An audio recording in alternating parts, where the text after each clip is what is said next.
Hey, Andrew, can you check the traffic cams and see if the traffic's all backed up still on the Howard Frankland Bridge northbound on the St. Pete side heading to Tampa? Because when Michelle and I were over there at about 5:25 a.m. on the south side of the Howard Frankland coming into St. Pete from the Tampa side, we looked over and it was all jammed up because I think they're doing their lane shift. Are they moving people onto? I think. All right, so they're on the new. They're on the old new. All right, so any idea where Fester is? Do you hear Fester lumbering down the hall like a sloth? Fester. Nothing. Not getting anything. So, Michelle, were you sleeping in the passenger seat, or did you see the backup that I saw? Sleeping. You were sleeping. Yeah. So I think the FDOT, the Florida Department of Transportation, they made some kind of an announcement yesterday that the pattern was going to change this morning. So it looks like, all right, Andrew says slow going but moving. Andrew, our producer's checking the traffic cams right now. And they did make some kind of an announcement yesterday that they were doing the shift.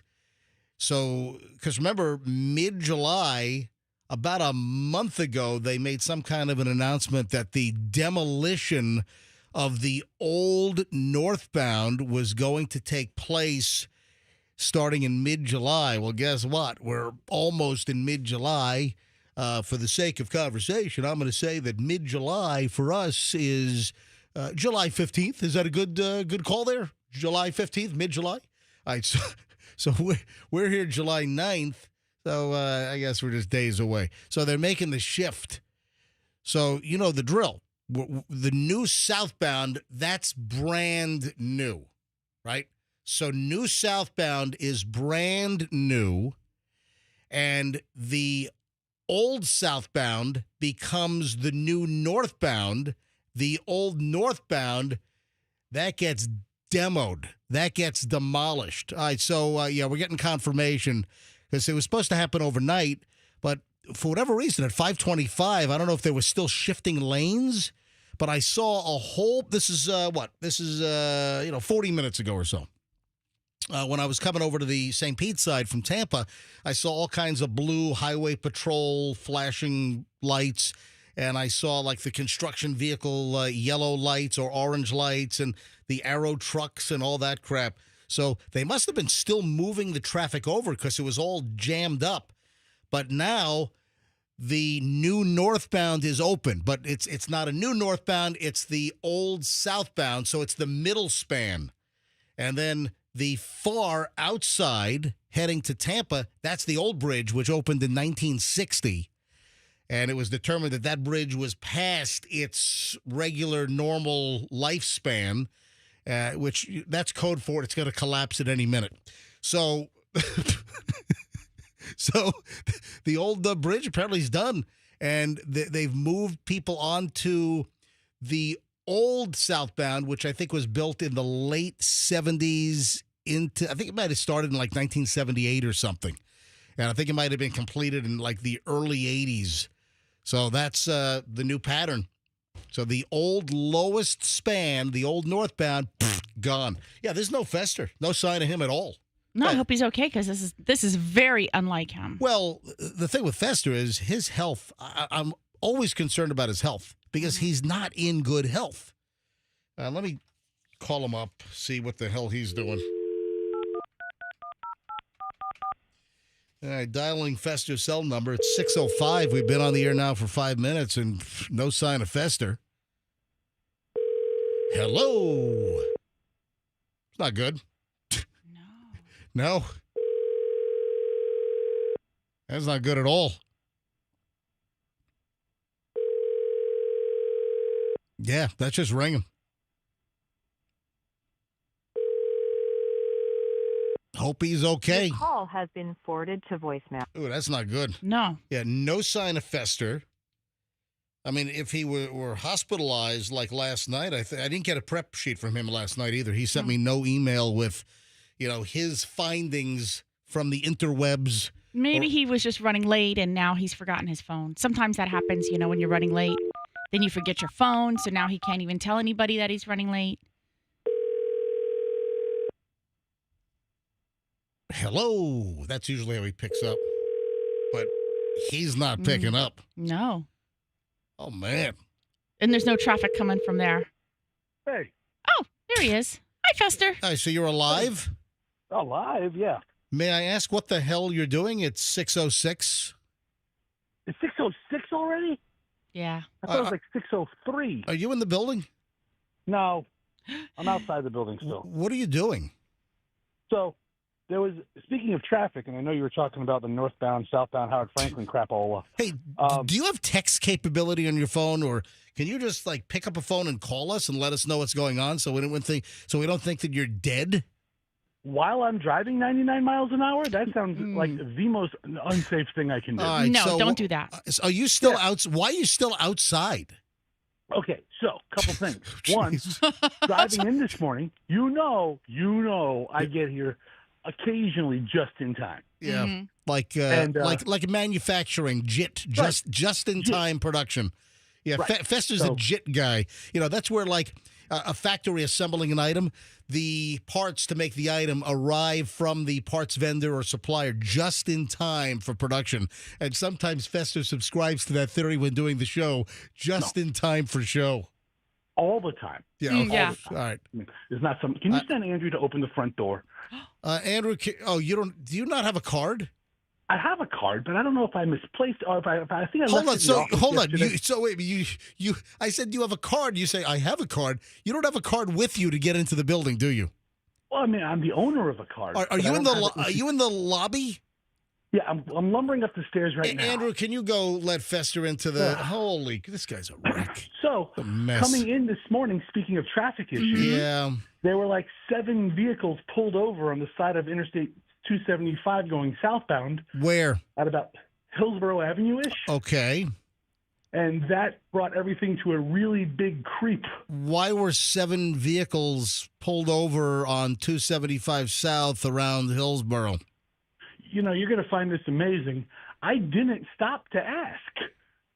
Well, could you tell? Was there a fender bender? Was there a multiple car accident? Food. Here's Andrew. Thank you, Andrew. All right, so Fester's now being led into the lobby. So there were like 7 vehicles. Thank you again, sir. Yep. There were like 7 vehicles, and there was like a sheriff's office vehicle there lighting up the whole highway. So all right, Fester's walking down the hall, so I can hear All right, you should pass Meredith in a second. She just went southbound in the hall. I'm going to walk a little slower. Yeah. Thanks for coming. Yeah.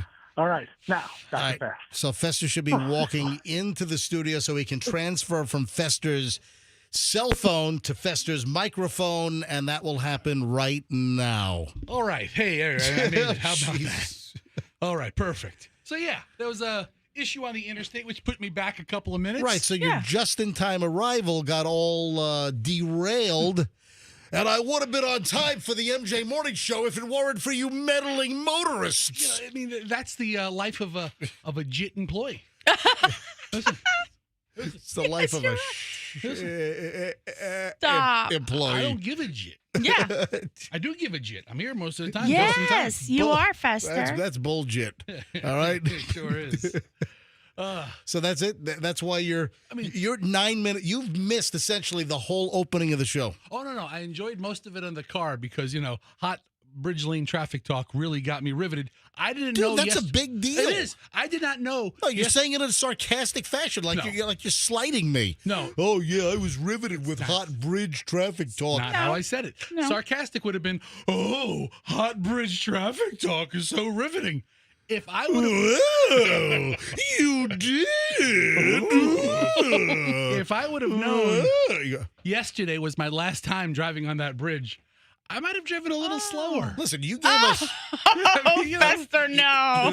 you gave us a little scare. I thought maybe yesterday was your last time on the MJ Morning Show. Listen, I got to be honest. I'm not going to be shocked if one day, Allison calls and says that, Fester's blue and they pulled a white sheet over his face. Yeah, I wouldn't be surprised either. I wouldn't be surprised either. Cancel. No, That's listen. morbid. Yes, you think about death a lot. I'm a sicko. You are. I'm a sycophant. Oh, Not yeah. You're not going to believe this. I had some crazy guy call me yesterday. Yeah. By the way, that's SICKO, Right. which is different than a regular sycophant. There's, what is a word? Is it a homonym? Homonym? Yes, A homonym. Words that are Sound alike, but are not spelled alike. But spelled differently. A yes. homonym, right? Right. Am I right? Yeah. All right. So, Fester, so you have what- hold on. Can you hold? I don't want to get too late here. It's about you. All right, it's 6:11. Can you hang on? Ah. All right, so Fester got a call about me yesterday. Is this a listener calling you on your private cell number? Yeah. At 813-310-8444? Yes. So you picked up. I'll get to it. All right, all It's right. a long, convoluted All story. right, so Oh. Fester has a long, convoluted story from a listener about me. Oh, I can't wait to hear this. Ooh, it's next on the MJ Morning Show on Q105. All right, traffic is on at 6:11. Let's go. Good morning. There are no major incidents to share with you right now.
Fester apparently had a conversation with a listener yesterday about me, and they called his cell phone, which is the worst kept secret in Tampa Bay, 813-310-8444. That's Fester's cell phone number. Oh, by the way, I want to know what this listener conversation was about, and we'll find out in a second.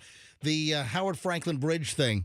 I know why I said that the now new northbound, I know why I said that's like from like late 70s into early 80s, because that didn't start until the late 80s and it opened in the early 90s.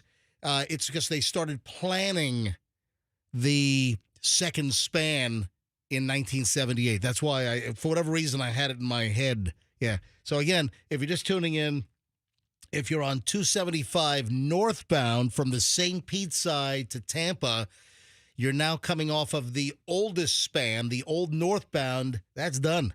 So, Michelle, we rode the old northbound of the Howard Frankland Bridge yesterday for the very last time. And on the way home today, we're now going to be moved to the old southbound, which is now the new northbound, when that they shifted that a couple hours ago, apparently. So Yeah, look at that. All right, so Fester, So I'm riveted. Tell me about this conversation you had. So a listener just calls your cell phone at what time? So get this. Yeah. He doesn't call my cell phone. Yesterday, You told me he hold called on, your listen, cell phone. Listen to the whole story. All right. I'm a pretty busy guy. Oh, yeah. And yesterday after the morning show, I went to work at General RV, right? Everybody knows I work there too. Uh-huh. He calls the General RV switchboard. Oh, And- let me speak to Fester. Well, he asked for me by name. Right. He uses my government. And So the listener knew that your real name is Dominic? Yeah, it's not a secret, and he asks for me, and the receptionist, saw that I wasn't in the building. The receptionist calls me on my cell phone. He says, Ooh. "Hey, there's a guy named, his name is Mike, and he wanted to talk to you." And I don't, Mike is, probably the most generic of names, Mhm. and I was like, "All right." And she goes, "Do you want me to take it?" Mike. And the receptionist said he has no phone number. He's calling from an unlisted number, so nothing came up on our caller ID. I was like, Oh, okay. I thought you were going to say he's got no phone number. He's calling from a payphone at a Circle K parking lot. If you can find one. Yeah. So I was like, what? Where are there any payphones left anywhere in the Tampa Bay area, other than like jail? I don't know. Yeah. I'm sure there are. I'm trying to think of the last time I saw a payphone like on a 7-Eleven wall. Yeah. I think there's I live near a place that has like the stand, but there's no phone in there. Oh. Oh, it's just the old stand is just there, but the phone's just the brackets are left Yeah. with a dangling wire. All right, so, So- what's going on? So this guy calls, Yeah. and the receptionist patches through it. I don't know who this is. And It's Mike. I'm driving on, and I'm on a golf cart, right? And I'm like, hello. And he's like, hey. And I'm like, hey, and we're talking. I'm like, who is this? He goes, So the receptionist patches the call to the front desk at General RV to my cell phone. to your cell phone, Right. And you're tooling around the lot on a golf cart. Yes. And I'm like, I don't know if it was a customer of mine or You're just a potential. were you like on a golf cart for business, or you just putzing off? I'm helping an old lady find an RV. So I was, she wasn't with me, but I was doing some All right, research. so what the hell did Mike want? And he's like, hey, I want you to know I'm a big fan of the radio show. And I'm like, thanks. And I'm pretty compartmentalized. I don't talk too much about work there and vice versa. And he's like, and he starts talking about my daughter, about how talented she was on the air, right? Which instantly kind of creeps me out. Yeah. And I'm like, all right, I'm getting rid of this guy. How old's your daughter? And he says, yeah, I'm just some bored millionaire living on Bayshore who used to be a New York ad executive. Really? And I don't have his last name. I don't have a contact number Really? for him. And he starts going on to a breakdown of the radio show. Oh, really? And he's like, first of all, he says Yeah. he loves Michelle. Okay. Loves All right. Michelle. And I was like, you know what? She's the best part, and I've said this for years. Michelle's the best part about You MJ. know what? I think I need more bored millionaires living on Bayshore in my life. I need to be injected into their last will and testament. Yeah, but this guy is, he kind of took, I would call extreme measures to get a hold of me. I mean, I'm pretty easy to access. And then he says, hey, did you ever notice that every episode of the show, MJ brings up death somehow? I'm like, what? What? Yes. What do you mean? He goes, and last segment, I just did right. in the opening of the show because you were 9 minutes late getting into the studio. What am I supposed to think? And you're a morbidly obese man, and of course I'm going to think that something happened to you if you're like, we haven't heard from you, and we're 9 minutes into the show. And nobody would be surprised, right? And he's like, every episode MJ brings up something about a funeral, or somebody expired, or that's just called news. Well, but I was like, you know what? I was like, I don't think he goes, and I kind of defended you. I was like, I don't think he goes out of his way to bring up death, but it's just in the body of work that we talk about. It's in the body and corpse of the show. Yeah. Oh my God! What have I done? Oh Jesus! And then the guy goes on and says, does he realize what a negative connotation that sends to people to think about death every morning? Listen, and I'm like, it's generally a news story that we're talking about. It's like I'm not just bringing things up I'm not pulling wild death hairs out of my butt. So it turns out, me and Millionaire Mike, who used to be an ad executive on Madison, it's Madison Avenue. Yeah, in Manhattan. So like Mad Men. And the old New York ad agency, that was like Madison Avenue. Yeah, well, apparently now Don Draper he calls radio guys. You know what Michelle and I just finished? What? We finished the first season of Your Friends and Neighbors on Apple TV. And speaking of Don Draper, He's in it? played by John Hamm, he's the lead dude in this new TV show. And he was like a big executive, like a hedge fund financial dude. And then his life gets all derailed. And we like that. So, I did. Yeah. Listen, I guess we can talk about that here in a second. All right. So where did this culminate? I eventually culminated with me telling the guy never to call me again Oh, you still and don't know only you- contact me through text. What? I was like, listen, I didn't Oh, say it in a mean way. I was like, look, hey, just so you and I are clear, if you ever want to get a hold of me, it's no secret. When does Millionaire Mike? I don't know. When does he listen? I like it, Millionaire Mike. It's, Yeah. it's a new character on the MJ Morning Show. So when does he listen now? I don't know. I mean, Hey, Millionaire Mike, are you listening right now? I'm going to guess he's a pretty solid, like maybe book, what do you call like beginning to finish listener because he had a pretty thorough takedown of the show. All right. So I mean, to know that you talk about death a lot, to be able to comment on me. I do not talk Yeah. about death a lot. Yeah. So I told him, I was like, look, He's listening. Mike, because I don't have his number because he called in with no caller All ID. He was right, transferred to me. Millionaire Mike, are you listening right now? Call us 800-990-1047. Millionaire Mike, are you listening right now, or do we have to do this again like at 8:30 and tell Millionaire Mike to call in? 800-990-1047. Millionaire Mike, are you listening right now? Call us. Let's go. Yeah, he went down some tangent roads about how benevolence and helping people and blah, blah, blah. And I was like, ugh. And then, like I said, complimented my daughter a couple of times, which I was getting off that subject pretty quickly. And I was like, let's talk more about MJ if you want to talk about anything. I told him, I go, look, when we hang up, text me your number. Maybe we'll talk again. Oh, so did he text you the number? No, he doesn't. Oh, he never texted you the number? He doesn't text me a number. You know. Son of a bitch. So hold on. Do you believe that he was a former I believe, ad executive on Madison Avenue in New York, and he's a millionaire retiree here in Tampa on the Bay Shore? So I believe, and this is with anybody, I'll believe the story you're telling me, but I won't trust it. I mean, if you tell me the story, oh, like trust but verify. You can tell me anything, and I'm like, okay, I'll accept that, but I won't say it's gospel. I won't say I won't believe it 1,000,000,000%. All right, if that's the story you want to go with, fine. Okay.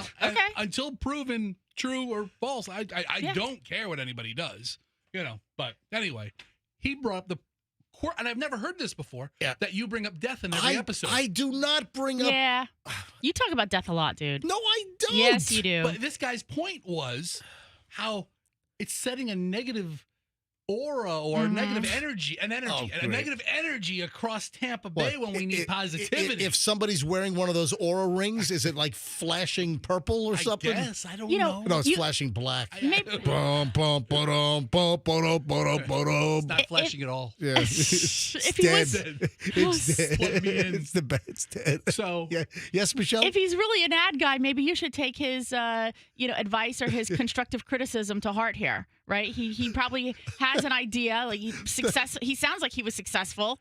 So, And the guy sounded a little kooky at the same time. I'm not going to say he was, All right, so kooky millionaire Mike, former ad exec. Tell us about the kooky part. He starts off the conversation. He's like, I think your daughter should have a radio show. And I said, and first thing I said is, I was like, you know what? Radio's the wrong business. I just want her to get a B in math class. I kind of put it. I think it's we can call it underage radio. I go, that's the worst name for anything. Okay. You know what? Don't take his advice. I was like, Mike. I'm not going to talk to you about. Why don't you just call pedophile radio? Yeah, exactly.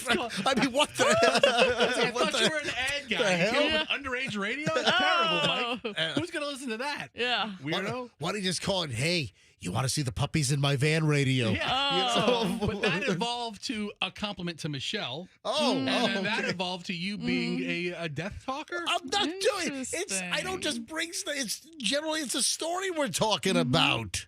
I tried to point that out to him to no avail. What, yesterday? Was it because we were talking about Julian McMahon? I guess. I don't know. I don't remember what it was. We talked about the old man who got hit because he got a turtle. Yeah. Yeah, the 87-year-old dude decided to pick up a turtle out of the middle lane of I-95 over in Indian River County on I-95 over on the other side of the state. 87-year-old guy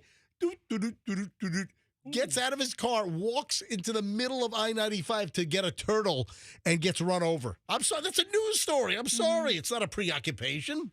I'm just saying, but it was such a quirky call. All right, let me tell you what I'm just saying. I'm just saying that we have not heard from Millionaire Mike on Bayshore, and I've just marked it down on my little haphazard note sheet that let's kind of revisit this at 8:30 this morning and see if we can get Millionaire Mike to call in. Oh, and, speaking of millionaires, and, I was joking around, hey, maybe you have no family and you don't have any charities, donate all of your money to me, Speaking of death, but I've mentioned this for years, and it's never freaking happened. I think the first time that I ever came up with this concept was, I think it was 1987. I think I was doing nights on 97 Star WGH in Norfolk, Virginia Beach, and I floated the idea that, hey, if you got a ton of money and you've got no one to give it to, put me in your will. So I started floating this concept in 1987. Hey, got a ton of money? Put me in your will. Leave me some money. And I've brought this up over the years. Nobody. Zero. I'm talking bubkus. Nobody in all of these years of broadcasting, no one's even put me in their will for like $1,000. But listen, at some point, is there going to be some listener that's worth like millions of dollars, and they've got, let's say they hate their family, they love the MJ Morning Show, leave me $10 million. Let's say you're worth a couple $100 million. Leave me $10 million. Hey, just put it in your will. Leave me 2. What? Leave me 2. I don't need 10. Leave Fester, a lunch coupon or something. So MJ, yeah.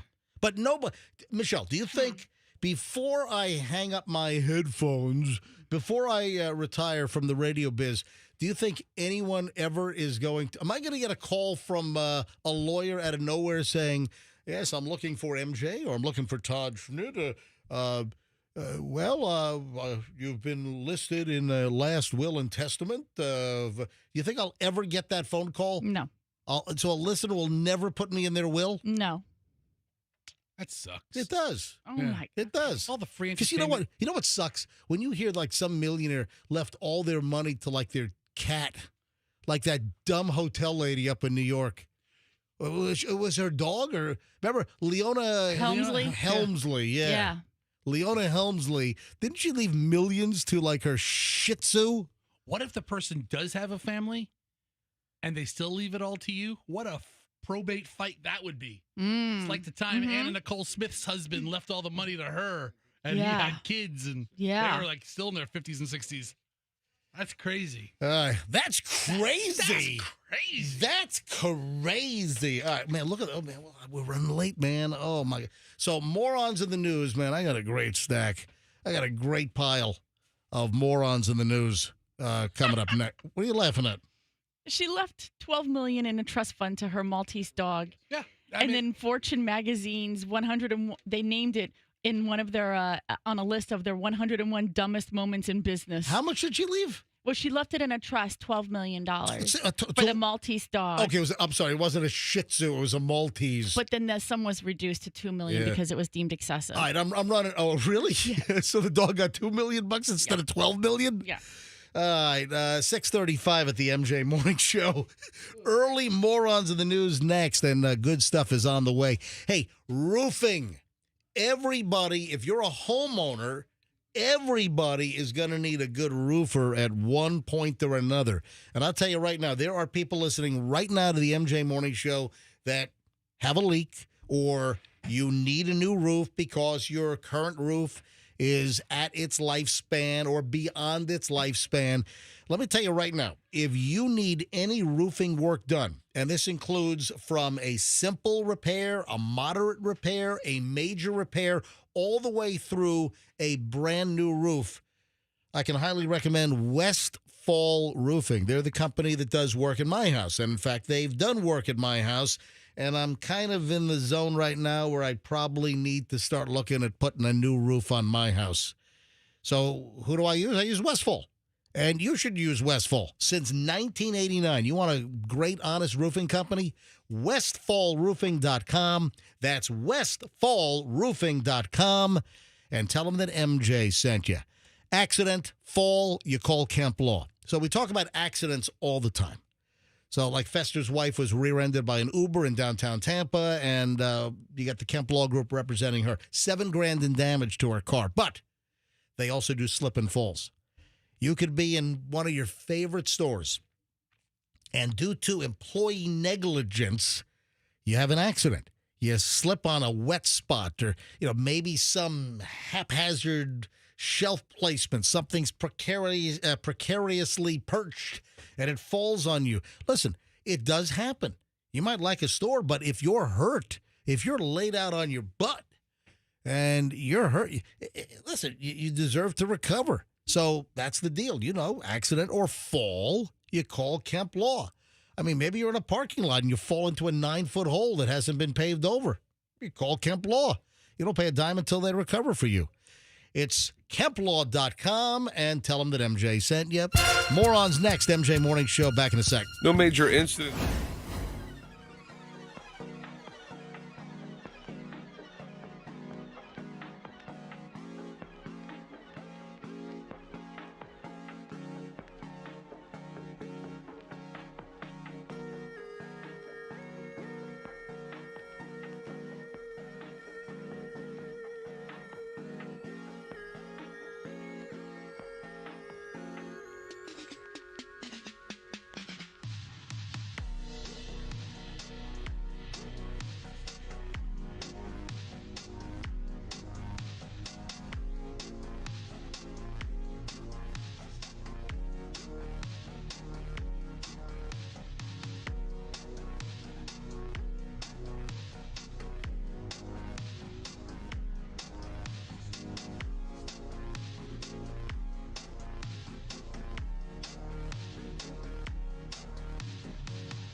Before we get to the morons of the news, I need to debut a listener-submitted MJ Morning Show jingle or mini song. Yeah, a listener by the name of Sabe. It's S-A-B-E. I don't know if it's Sabe or Sabe or Sade or Yeah, let's go with Sabe. Sweetest Taboo. I don't know. But this listener was like dangling a carrot. Hey, MJ, love the show. Listen all the time. I'm a musician. I want to write you a little song, little jingle for the show. And he was like telling me this for like a week and a half. And then finally it shows up. I finally get an email from this listener and he sends me a little like mini jingle. And I thought maybe this is a good time to play it because he does mention morons in the news. It's not like specifically a morons in the news jingle, but he does mention morons in the news in the actual song. Are you ready? All right. Let's debut Sabe or Sabe. It's S-A-B-E. Let's debut his song. And welcome to the MJ Morning Show. All the big news and events will let you know. We got morons in the news. It's time to wake up, stop hitting the snooze. Hey, Fester holding down the spot. MJ and Michelle gotta deal with a lot. Now it's time to break dawn. 4 hours of the best morning radio's on. look at that. You had your headphones off. Did you even hear your mention? You even hear your shout out? You missed that. You're sitting there talking to my wife with your headphones off. Why don't you pay attention to the freaking show? Eh. You didn't even hear your name, did you? What did he say? Fester. Could you do me a favor? You're like little third graders just yakking in the back of the classroom. You and Michelle all of a sudden. All right, let me play it again. Here we go. Listen. Welcome to the MJ Morning Show. All the big news and events will let you know. We got morons in the news. It's time to wake up, stop hitting the snooze. Hey, Fester holding down the spot. MJ and Michelle gotta deal with a lot. Now it's time to break dawn. 4 hours of the best morning radio's on. Look at that. Yeah. Yeah. I like it. I do too. So, Sabe, thank you. Yeah. I appreciate it. It calls out the morons of the news. So, Yeah. it can be your new little intro for that. That can't be the barometer, right? I mean, What? I mean, just because he calls out morons in the news. Oh, okay. I mean, he's All sitting there, Okay, he also called out Fester. Yeah. Yeah, Fester on the spot or holding down the spot. Yeah, you are. Okay. And MJ and Michelle are dealing with a lot. Yeah. Yes. Fester on the spot. All right, don't do that. That Fester eats a lot. Please don't do that. I mean, that would have been better. This should be Sabe's rough draft. All right, so I think they did a very nice job. Oh, he could do different versions, different lyrics. Or not. All right, early morons in the news.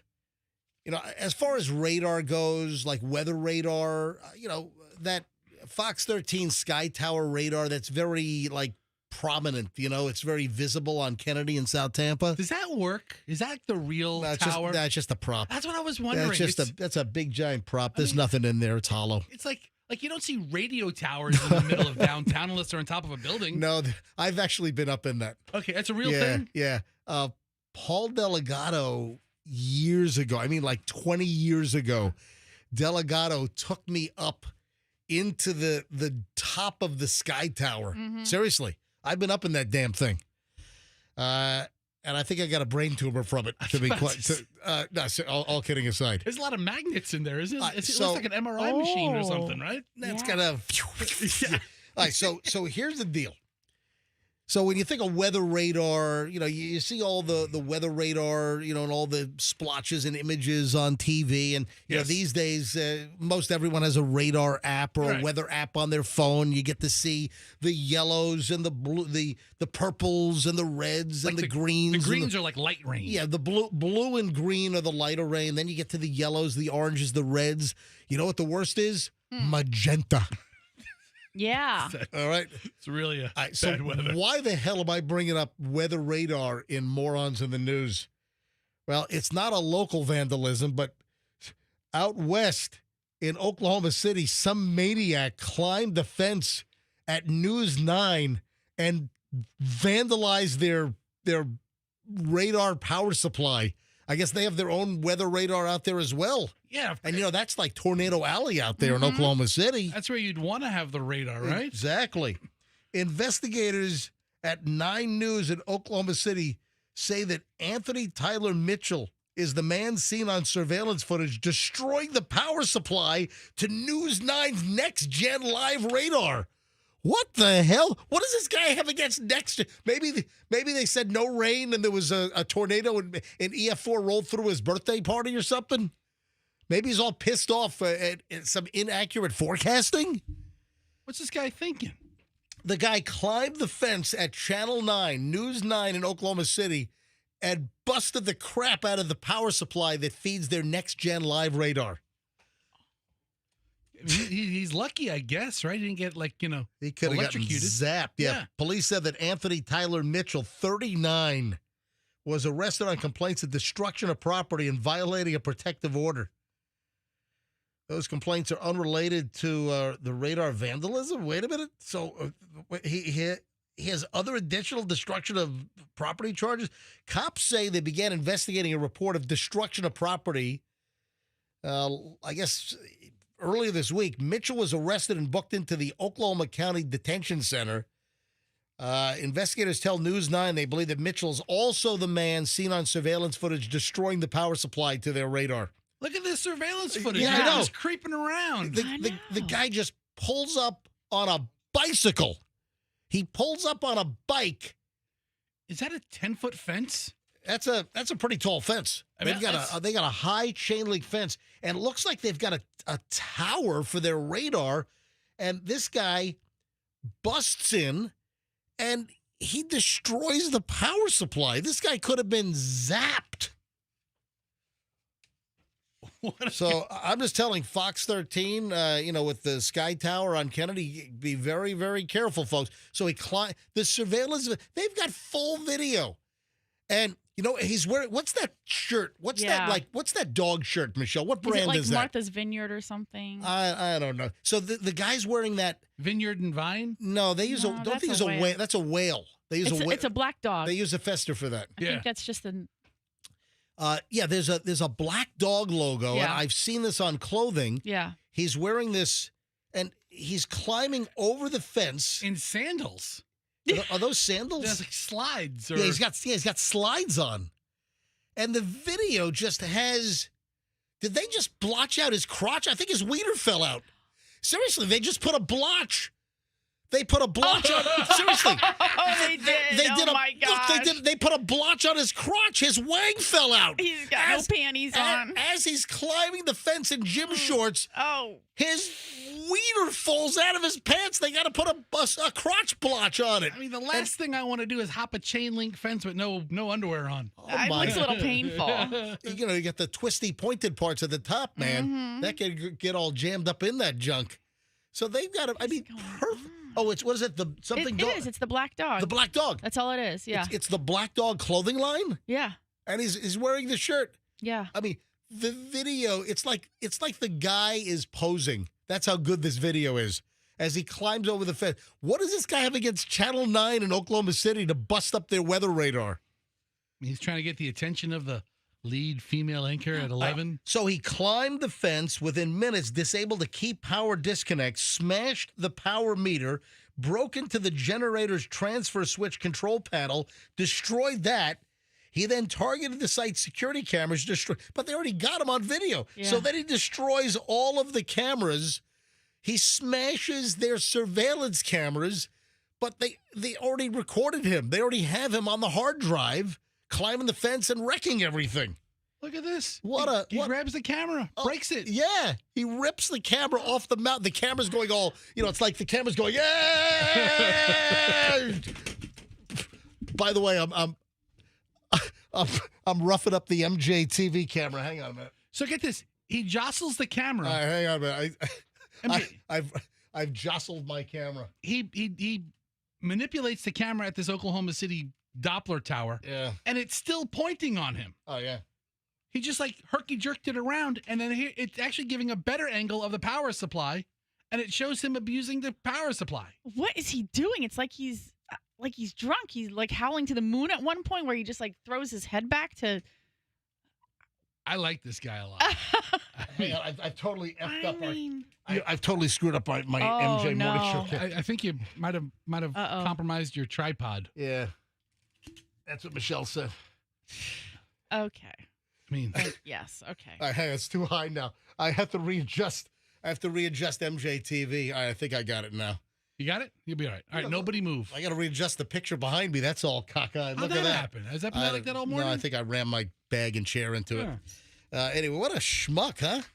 So that's early morons in the news. What was the news report like that night? We have no weather for you today because our Doppler tower was compromised. Well, they might have had to go to the National Weather Service radar instead of their own, because some TV stations rely on the local National Weather Service radar, and then some TV stations across the country have their own radar facility for weather, and, maybe it's more common out in Tornado Alley, All right, 6, but man, what a nutbag.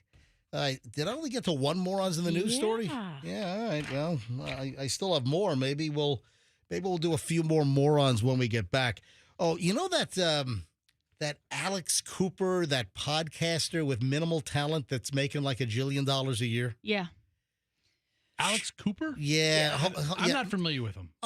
Most people have never heard of her. Michelle introduced me to her like years ago, and we were driving somewhere, and Michelle had me listen to the most disgusting, vulgar podcast I've ever heard. Oh, that's back when it was good. Yeah, well, she doesn't do that anymore. No, she doesn't do that anymore because she lost her partner in crime. Hold on a minute. So she's in the news. She got booed.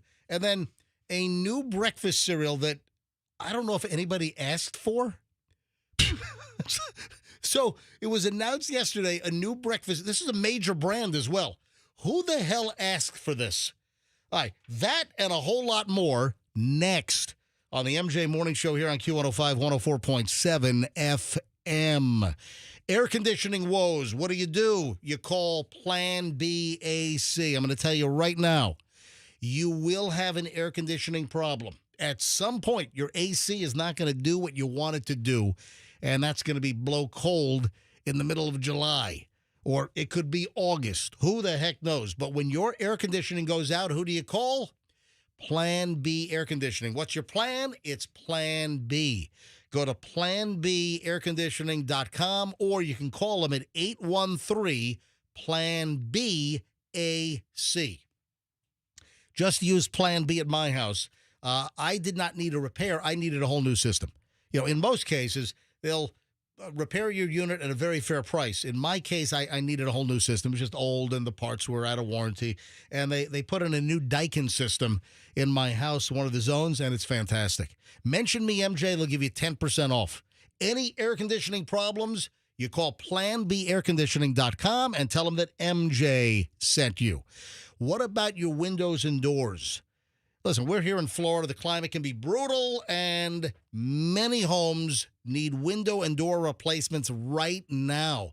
You might be in a relatively new home. I mean, you might be in a home that's, 10 years old or maybe even less, and you might already need new windows and doors. Why? Because, builders, a lot of times, they skimp on the windows. Like, they'll put money in a home where, like, you can see it, like kitchens and bathrooms, and sometimes they use really crappy windows, or they have a really crappy installation job. When you need, or maybe you have an old home and it's time. When you need window and door replacements, you want WeatherTight Mike and WeatherTight windows. People love WeatherTight Mike. I get so many raves and reviews. Hey, heard about WeatherTight Mike, WeatherTight windows on your show. Use them. They were fantastic. Right now, $200 rebate per door, $100 rebate per window. WeatherTight Mike for WeatherTightWindows.com. WeatherTightWindows.com. Don't forget the cookies and tell them MJ sent you. How about 15% off everything now at Zero Res? Yeah, so your home has carpet. Your home has air ducts. Your home has upholstered furniture or area rugs. Everything I just mentioned, when you want it cleaned by Zero Res, it's 15% off. They've extended this sale. It was supposed to end at the end of June, and they've extended it through July. So this is a second chance. If you missed it last time, take advantage now. 15% off every single service. Get the rooms cleaned in your house if the carpets are all stained and messed up. If you do need air duct cleaning, 15% off every single service right now at Zero Res, 15% off. Go to ZeroResTampaBay.com. That's ZeroResTampaBay.com. And tell them MJ sent you. Phone number's on there. You can call them or you can book online, but always tell them MJ sent you for 15% off. ZeroResTampaBay.com and get those carpets clean. Get everything clean for 15% off. ZeroResTampaBay.com. Traffic's on 6:58. MJ Morning Show back in minutes.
delicioso. I actually like both. I'm not a big consumer of either, but I have enjoyed both numerous times during my lifetime. But do we really need this combination, I guess, is what it comes down to. Cinnamon Toast Crunch has debuted their bacon-flavored Cinnamon Toast Crunch. Oh, man, that sounds so good. Oh, no, it does not. Oh, it does. Cinnamon Toast Crunch. They ought to do a new jingle with like a snorting pig for the bacon. Cinnamon Toast Crunch. Cinnamon Toast Crunch. All right, do we really need this? Come on, boys, squeal! Squeal! Squeal for your Cinnamon Toast Crunch. Come on, boys, squeal! Is it a cereal? Or is it like a snack, a hand snack? Yeah. What is it? Because I don't know that I want bacon in my cereal covered in milk. It's bacon-flavored cereal that's being introduced by General Mills' Cinnamon Toast Crunch. I'm not mad at this. Well, I am. I'm furious. Have you ever had candied bacon? Like regular bacon cooked with like brown sugar and maybe some cinnamon on it? Yeah, I'm sure I've tasted that. For you. Yeah. No, I've had that. But let me tell you what I'm not a fan of. Like the chocolate covered bacon strips. Haven't you seen that? Like sold. That does nothing for me. I hate the mixture of sweet and savory. Michelle, you know that. That just puts you in the category of weird. All right. How is that? I like most people like that. I like my stuff separate. For instance, like with what's the Thanksgiving staple where you put all the brown sugar? What, the yam crap? What? Yeah, that's sweet potatoes. I don't want that. I want my sweet potato with just like butter and salt. But sweet potatoes are already sweet. No, they're not. That's a misnomer. It's not like you're eating like spoonfuls of sugar. Well, they don't taste like regular potatoes. It's not like spoonfuls of sweet potatoes make the medicine go down. I mean, it's not it. I think technically they're not even a potato. I mean, I think that's the case. But MJ, okay, I'm looking at the packaging of this product. Cinnamon Toast Crunch bacon flavor. Oh my God. It looks like it's in the Chex Mix variety where it's a hand snack. You're not going to put this in a big bowl and cover it in milk. But yeah, I mean, I'd give it a shot. They put some bacon powder on top of that delicious. Listen, what I'm saying is, it says it's a cereal. The cereal, all cereals. The cereal will be infused with the smoky flavor of bacon and blasted with Cinnadust. Is that what they call it? Cinnadust. Sounds like a carcinogen, doesn't it? I got the Cinnadust. Did you get mesothelioma from Cinnadust? Call for your free pamphlet right now. I was working in the mines, the cinnamon mines. The Cinnadust got us all. You know, you come out of the mine, your face is all like brown. It's got like brown cinnamon dust all over it. The Cinnadust is bad today. They got the helmet on with the little miner's light on top. I got to make that Cinnamon Toast Crunch. All right, I'm sorry. Listen to this statement. Brandon Tyrell, the senior marketing manager at General Mills, said, "This collaboration is rewriting the rules of breakfast. Bringing these two iconic breakfast staples and irresistible flavors together gives our fans even more reason why they must Cinnadust." Oh, he's being cute there. You must Cinnadust. You must Cinnadust. I got brown lungs from all the Cinnadust. Cinnalung, brown lung. Yeah. And this damn Tyrell guy, he's mocking our pain. He is. I guess it became available yesterday. Oh, no, today. Well, hold on. This is a mistake. What day? It says, listen to the story. This is a story, and it reads, starting Tuesday, July 9th. No, Tuesday was yesterday. It was the 8th. Yeah, it was. Today is Wednesday, July 9th. The story's wrong. Either way. But here's the other caveat. It's only available at Walmart. All right. Yeah. So a lot of these products are doing vendor-specific Yeah. promotions. You know what? I forgot to mention this. What? At Walmart, I saw like orange creamsicle Captain Crunch. I'm sorry, Captain Crunch. I mean, he's not an official naval officer. Well, it's not CAPTAIN. It's CAP. apostrophe N, Captain. But you saw orange creamsicle? Yeah. Captain Crunch? Orange dreamsicle. Look it up. I don't think listen, maybe I dreamt it. Maybe I had a food mayor. I don't know. Look for orange Captain Crunch. Yeah, right there. That's it. It's orange cream. Is that orange cream pop? Yeah. So orange cream pop crunch. And then they have a picture of a creamsicle. You know, the orange on the outside and then the vanilla cream ice cream in the middle. A classic popsicle flavor. Yeah, I saw this. I wonder if that's a Walmart exclusive item as well. Well, it's on the Walmart website. I mean, it is. Yeah. So I just don't think we need bacon flavored cinnamon toast crunch. Yeah, but bring on the creamsicle flavor of Captain Crunch. Yeah. I was very tempted to buy that because I love creamsicles. Why didn't you buy it? Because I don't eat a lot of breakfast cereal. Do these guys just get high in like the corporate office of like the cereal factory and like, all right, dude. So you think they're shrooming out? Let's mix Captain Crunch with creamsicle. No, So let's mix. They're doing shrooms or they're dropping acid or something, and then they come up with crazy things. What ideas have they not gone with? Yeah, that'd be the list to find, right? Anchovy Cheerios. Oh, Man, I got anchovy Cheerios, man. I like it, dude. All right, so we were driving in like Jacksonville, I think. Where were we driving? This is years ago, and you said you got to listen to this foul podcast. we would have been in New York. I don't think we were. Were you driving down from New York? I want to. Then I guess we weren't. I'm not going to argue with you over that. I just have a recollection of us being like on I-95 North, like northern Florida going into Georgia on I-90. Anyway, so Michelle says, "Hey, you gotta listen to this foul podcast." And what was it called? Call Me Daddy or something? It's still called Call Me Daddy. All right, but Call Her Daddy. Call Her Daddy? Yes. Or whatever. So these two young women did a podcast, and it was foul. But they're not together. Didn't they have a falling out? So the two... Yeah, so the two of them, Alex Cooper and Sophia Franklin, they started the podcast, Right. Call Her Daddy. Right. And it was a lot of heavy sexual content. They talked about their sexual escapades, and I can't even get into it. Anyway, But so they had a falling out. They had a falling out and they because split. Barstool Sports wanted to re-sign them for a certain number, and the Sophia one that's no longer with her had an HBO boyfriend who was like, "You should hold out," and was telling her how to navigate the negotiation process and pit people against each other. And Right. And Barstool Sports came to Alex Cooper and said, "We'll give you everything, license to the name and everything, and all the money. Ditch her and go." Oh, so so she did. She ditched the other girl, and okay. So anyway, she's done with that whole call. No, it's called Call Her Daddy. She does owns it? it. Yes, she still owns does it. it. All right. Is it under the Barstool Sports No, umbrella? so I think it was either a 1 year or a 2 year deal that he signed her to, and he said, "Look, just come back for a year or two, and then you can take the name and money and run." Gotcha. And she did. There you go. Good for her. Yeah, good for her. So she's branched out, this Alex Cooper, and I guess she didn't she sign some deal, and she's making like tens and tens of millions of dollars now. She made the tens and tens with Spotify, but I think she's making like 100 now with Sirius. Oh my! Well, and I don't know what that that. encompasses. I mean, I think that's what I read in the. What kind of radio schmuck am I?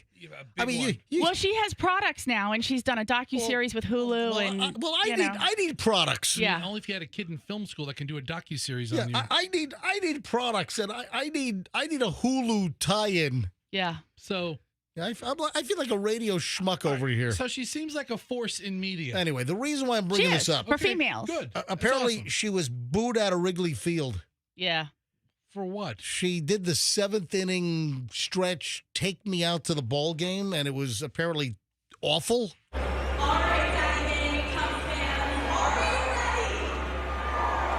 Now, this quality sucks.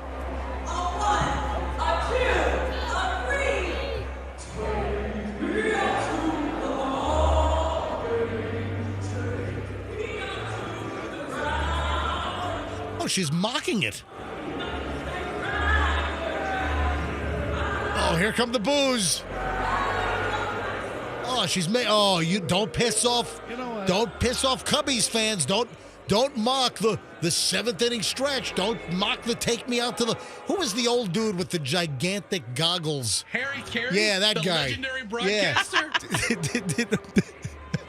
Remember, did he do take me? Yeah. He used to do that, right? He was sauced half the time. That's awesome. Oh, he was liquored up, right? All right, MJ, I got to say, Yeah. I would love to be booed in this instance.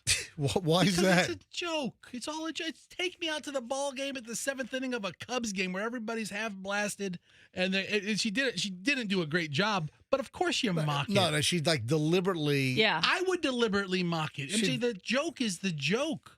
But I don't think the fans liked the joke. I think they were a little. Let them do whatever they want. Yeah. I mean, look, she was going to do whatever she wants to do. I can't pull this one bite. Apparently, you can hear someone say, "Shut the f up." Oh, I'm sure. I mean, I'm sure. people are still telling. Also, I'm just not sure that this was her audience as well. And I mean, just- she is really a girl's Guys, audience. I and mean, just- that's her thing. So she was kind of just in the wrong place, and she chose to make fun of it. And Anyway, yeah, so good for her. you know, we need a seventh inning stretch here on the MJ Morning Yes, Show. we do. Oh God, do We need, maybe what, like maybe 9 o'clock. We do like and maybe we bust out in. We need a song. Yeah. Obviously, take me out to the ball game doesn't work. Yeah. We need a song. We need to just break into like a seventh inning stretch kind of thing here on the MJ Morning Show daily. Come up with your own little song. Maybe that little AI program can come up with something And for then you. we have like local celebrities sing it, and we boo them. Oh no! Yeah, like, I get like Linda Hurtado here, and I'll like boo. Hey, do Boo. you remember the? It's not on anymore, right? Who? Do you What? remember 16 and Pregnant? Oh, I don't think that's on anymore. That's what I said. I don't think it's Yeah. on anymore. I don't know Well- anything that's on MTV right Well, now. guess what? 16 and Pregnant has been turned into 33 and charged with involuntary manslaughter. That's the That sucks. a former star of the MTV show 16 and Pregnant is now locked up and charged with IV involuntary manslaughter or IVM. So the kid is like what, 17 now? She was 16, 10 plus 7, I guess so. She's 33. Yeah. So what are you saying? 17? She had a kid, 16 and pregnant. Yeah. Right. She gave birth to a Oh, so child, the right? kid would now be 17. She has Right. a Oh, 17-year-old. okay. She's 33 Right, with a 17-year-old. I didn't know where you were headed. Okay, All right. maybe it's simple math, but All right. we'll figure it out. So Whitney Purvis was arrested for giving trank. What? Oh, you don't know what trank I is? don't know what. Oh, dude. Is it a tranquilizer? Dude, no, look up trank. Trank? Yeah, bring up the wiki on trank. TRANQ. Yeah, I tried it a couple of years ago. No, I'm kidding. I'm joking. Oh, no. I'm kidding. Trank? I've never done an illicit drug in my life. No, I've never you done don't it. say. Yeah, look up trank. Oh. Yeah, trank is a combination of fentanyl and was it it's like Xylazine. xylazine. Yeah. What is that? Yeah, isn't xylazine also a look up xylazine? I don't know how to spell it. Yeah, that Well, it is starts with an X. yeah, so look XYLAZINE. Ooh, it's a veterinary drug. Oh, is it like ketamine or Used something? for sedation, anesthesia, Oh, muscle yeah. relaxation, and pain relief in animals. So that's what trank is. So Whitney Purvis, who was all knocked up, 16 and pregnant on one of those MTV episodes years ago, all these years later, she's now charged with involuntary manslaughter because she gave trank to a guy named John Harris back in February. Then he died of a toxic overdose. And now she's been charged. So 16 and pregnant? Nope.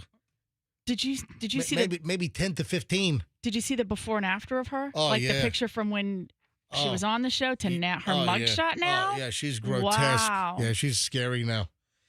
Yeah, so this trank. We got to go to the trank line, see if any of our listeners use trank. I mean, I'm sure there's a couple, but Yeah. stay off the trank. Yeah, she was arrested and booked into the county jail. This is in Floyd County, Georgia. Floyd County. Sounds like a place where there's a trank issue, doesn't it? Mm-hmm. Yeah, she was arrested, booked into jail, charged with involuntary manslaughter. You know, I'm glad she really went from 16 and pregnant to a really productive life, giving John, her boyfriend, trank. Well, we're gonna need some trank. Yeah.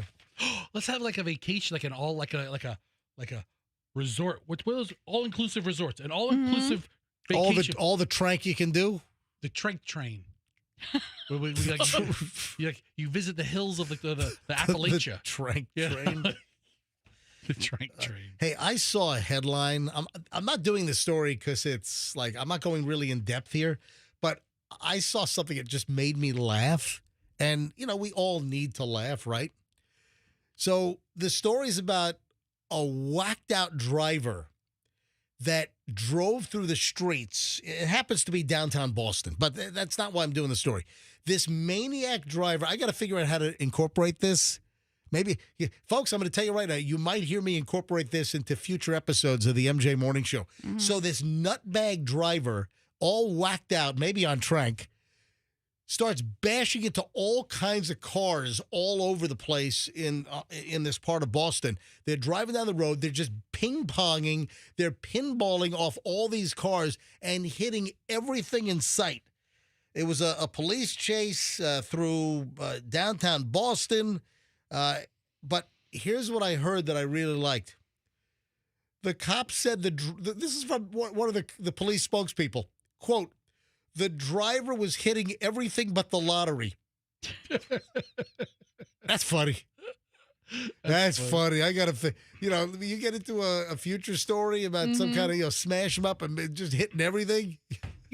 Or even like an elderly person, hitting the gas instead of the brake or losing control. Man, they hit everything but the lottery. That's funny. That made me laugh. I laughed out loud. Did the sheriff say that or did the spokesperson say that? That was police said that. Here's why. Yeah, why is that? I have a feeling that the cops think they're comedians. I mean, I think, Sheriff Judd, who I love, puts on like a Coffee with Judd show where he's busting loose. He's hysterical. Yeah. And then he got that other sheriff, the poor man Grady Judd out in Chitwood or Volusia County or whatever. Yeah. He's coming out with stuff. And all these officers and these agencies are jokers now. And I think it's great. I'm here for it. I like it. Yeah. Because it exposes it. It's a whole different way of delivering, the crime news to the community. And I like it. I think it's very, very effective. Clowning on the crime to a certain extent. All right, 7:20 at the MJ Morning Show. When we get back, we do an hour and 20 minutes of nonstop MJ. All right, we got to talk about resume lying. I've got a story about a guy. You've got to hear about this resume issue. Also, people are pissed off. USA Network, USA? Mm-hmm. They ran Rush Hour, the movie. Guess what they did before Rush Hour? Yeah. Wait till you hear this. So that's coming up in just a bit. Also, somebody sent me a link to a professional cuddling operation here in Tampa.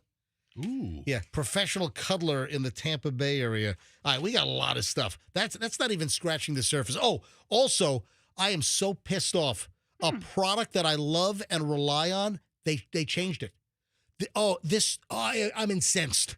All right, we have a lot of stuff next, so don't move. We're back in minutes. It's the MJ Morning Show here on Q105, 104.7 FM, and we go a long stretch, an hour, 20 minutes, nonstop next, and you're going to want to hear what's coming up, trust me. My friends at International Diamond Center, IDC, want you to know when you walk in the front door, they're going to offer you a beverage. You're going to be asked a bunch of questions to kind of figure out exactly what they can do for you. They want to know about your taste, your style. So if you're a couple, and let's say you're shopping for an engagement ring or a piece of jewelry, you walk into IDC and you're going to see a mind-blowing display of sparkling jewelry. You're going to see thousands of choices when it comes to engagement rings. All the styles that she's seen online are right there at IDC.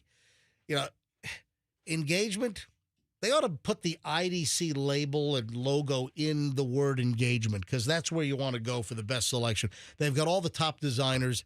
It's IDC. Anything jewelry related, International Diamond Center. What an operation. Fantastic. They don't have commissioned salespeople, that are trying to jam you up. Now, they just want what's right for you. International Diamond Center, Tampa, Clearwater, Lakeland, Sarasota. Tell them that MJ sent you. I also don't want to see you get really mangled by a bad moving company. We're in the thick of it right now. Spring and summer, really busy times to move. And you also have the really bad moving companies that are out there that will take advantage of people like you that are just looking for a nice, smooth move. This is why you want to use twocollegebrothers.com. It'll be the smartest move you'll ever make. That's their slogan. Get it? Smartest move you'll ever make. And it's true. I've known a lot of people personally that have used Two College Brothers. A ton of listeners have given me feedback on how good Two College Brothers was. An acquaintance, a friend of mine, major well-known name in the Tampa Bay area, moved a couple of weeks ago, and I had them hook up with Two College Brothers. Actually, they came to me and said, hey, you always advertise for Two College Brothers. Can you hook me up? I said, absolutely. Made the intro. Thrilled with the move. If you're making a move or if you know someone making a move, you want twocollegebrothers.com. Twocollegebrothers.com, the smartest move you'll ever make. And tell them that MJ sent you for a whole pile of free moving boxes. Twocollegebrothers.com. Traffic's on. MJ Morning Show back in a minute. We have a disabled vehicle on I.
So it was all over the news yesterday. You know, we were kind of early on this thing.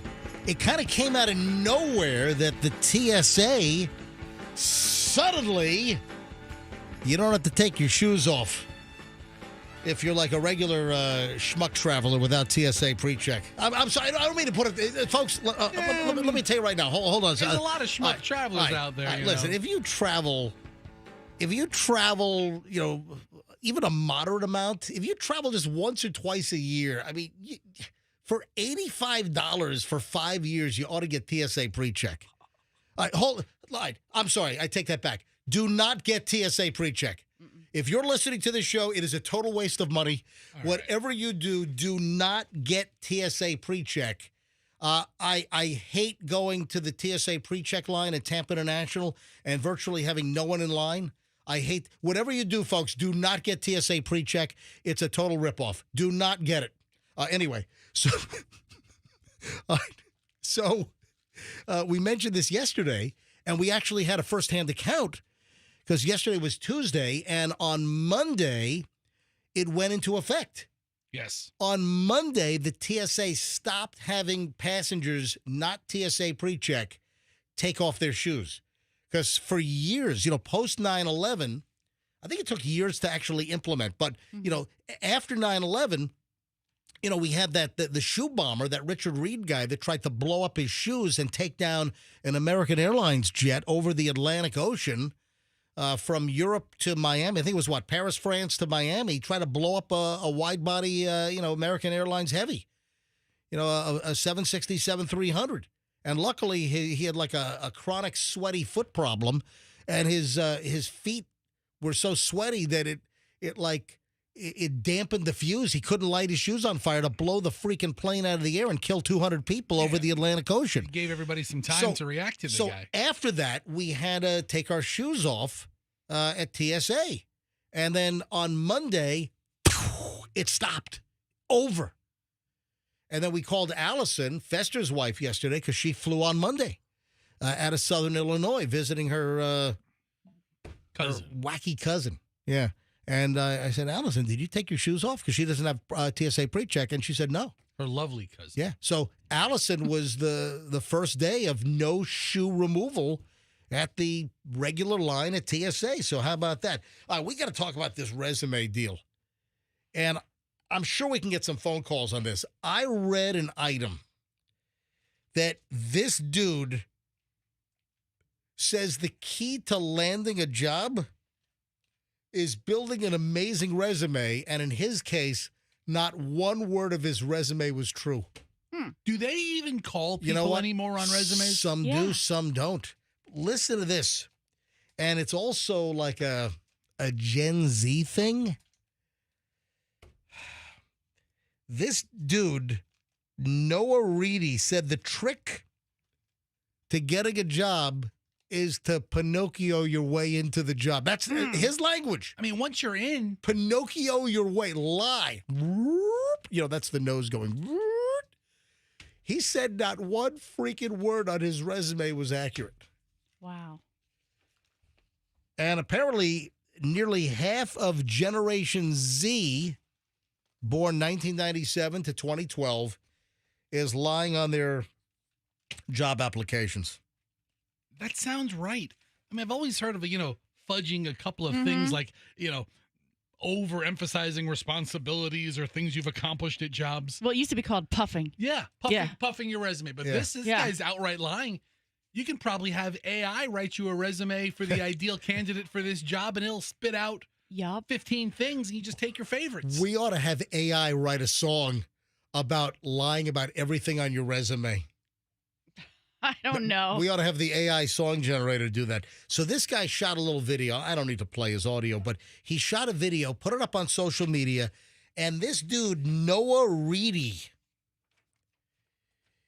he says, quote, "You're losing to people like me who are making S up, making bleep, All right, here's the deal. Where does he work?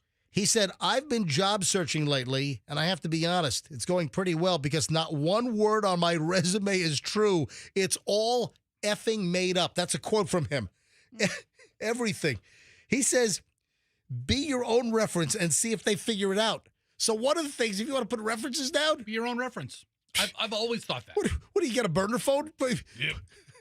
Oh, let me tell you about him. He's a good young man. You'll be happy with him.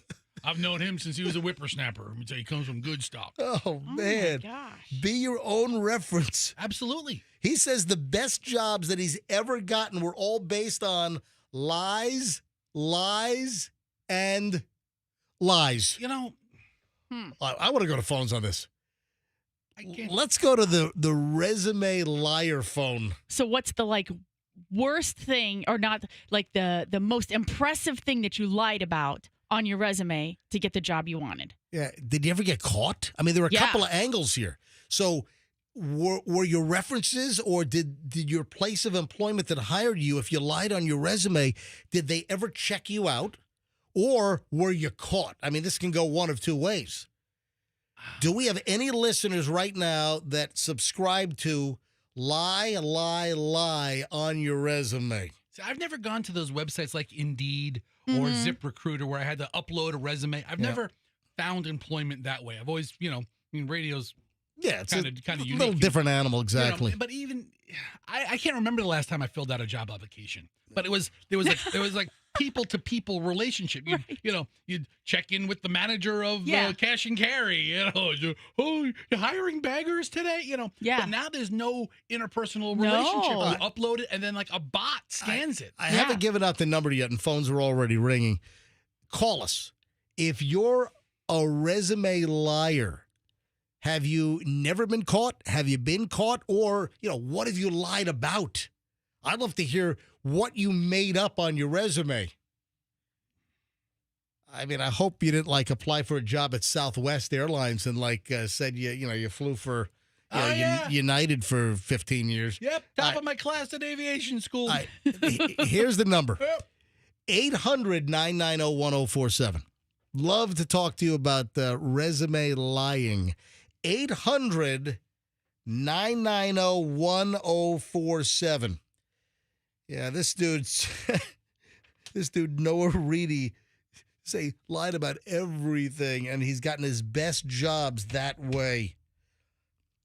What's his current job? I want to know, Fester. Let's see. Got a job after 5 months of searching. Whole resume is basically a lie. Got my degree 3 years ago, but after I graduated, I never worked in jobs related to my field, so I just added fake jobs to my resume at small mid companies local to my area related to my degree field, and I said I worked there. Tons of applications and interviews and got a job a few weeks ago. Now I have a career, LOL.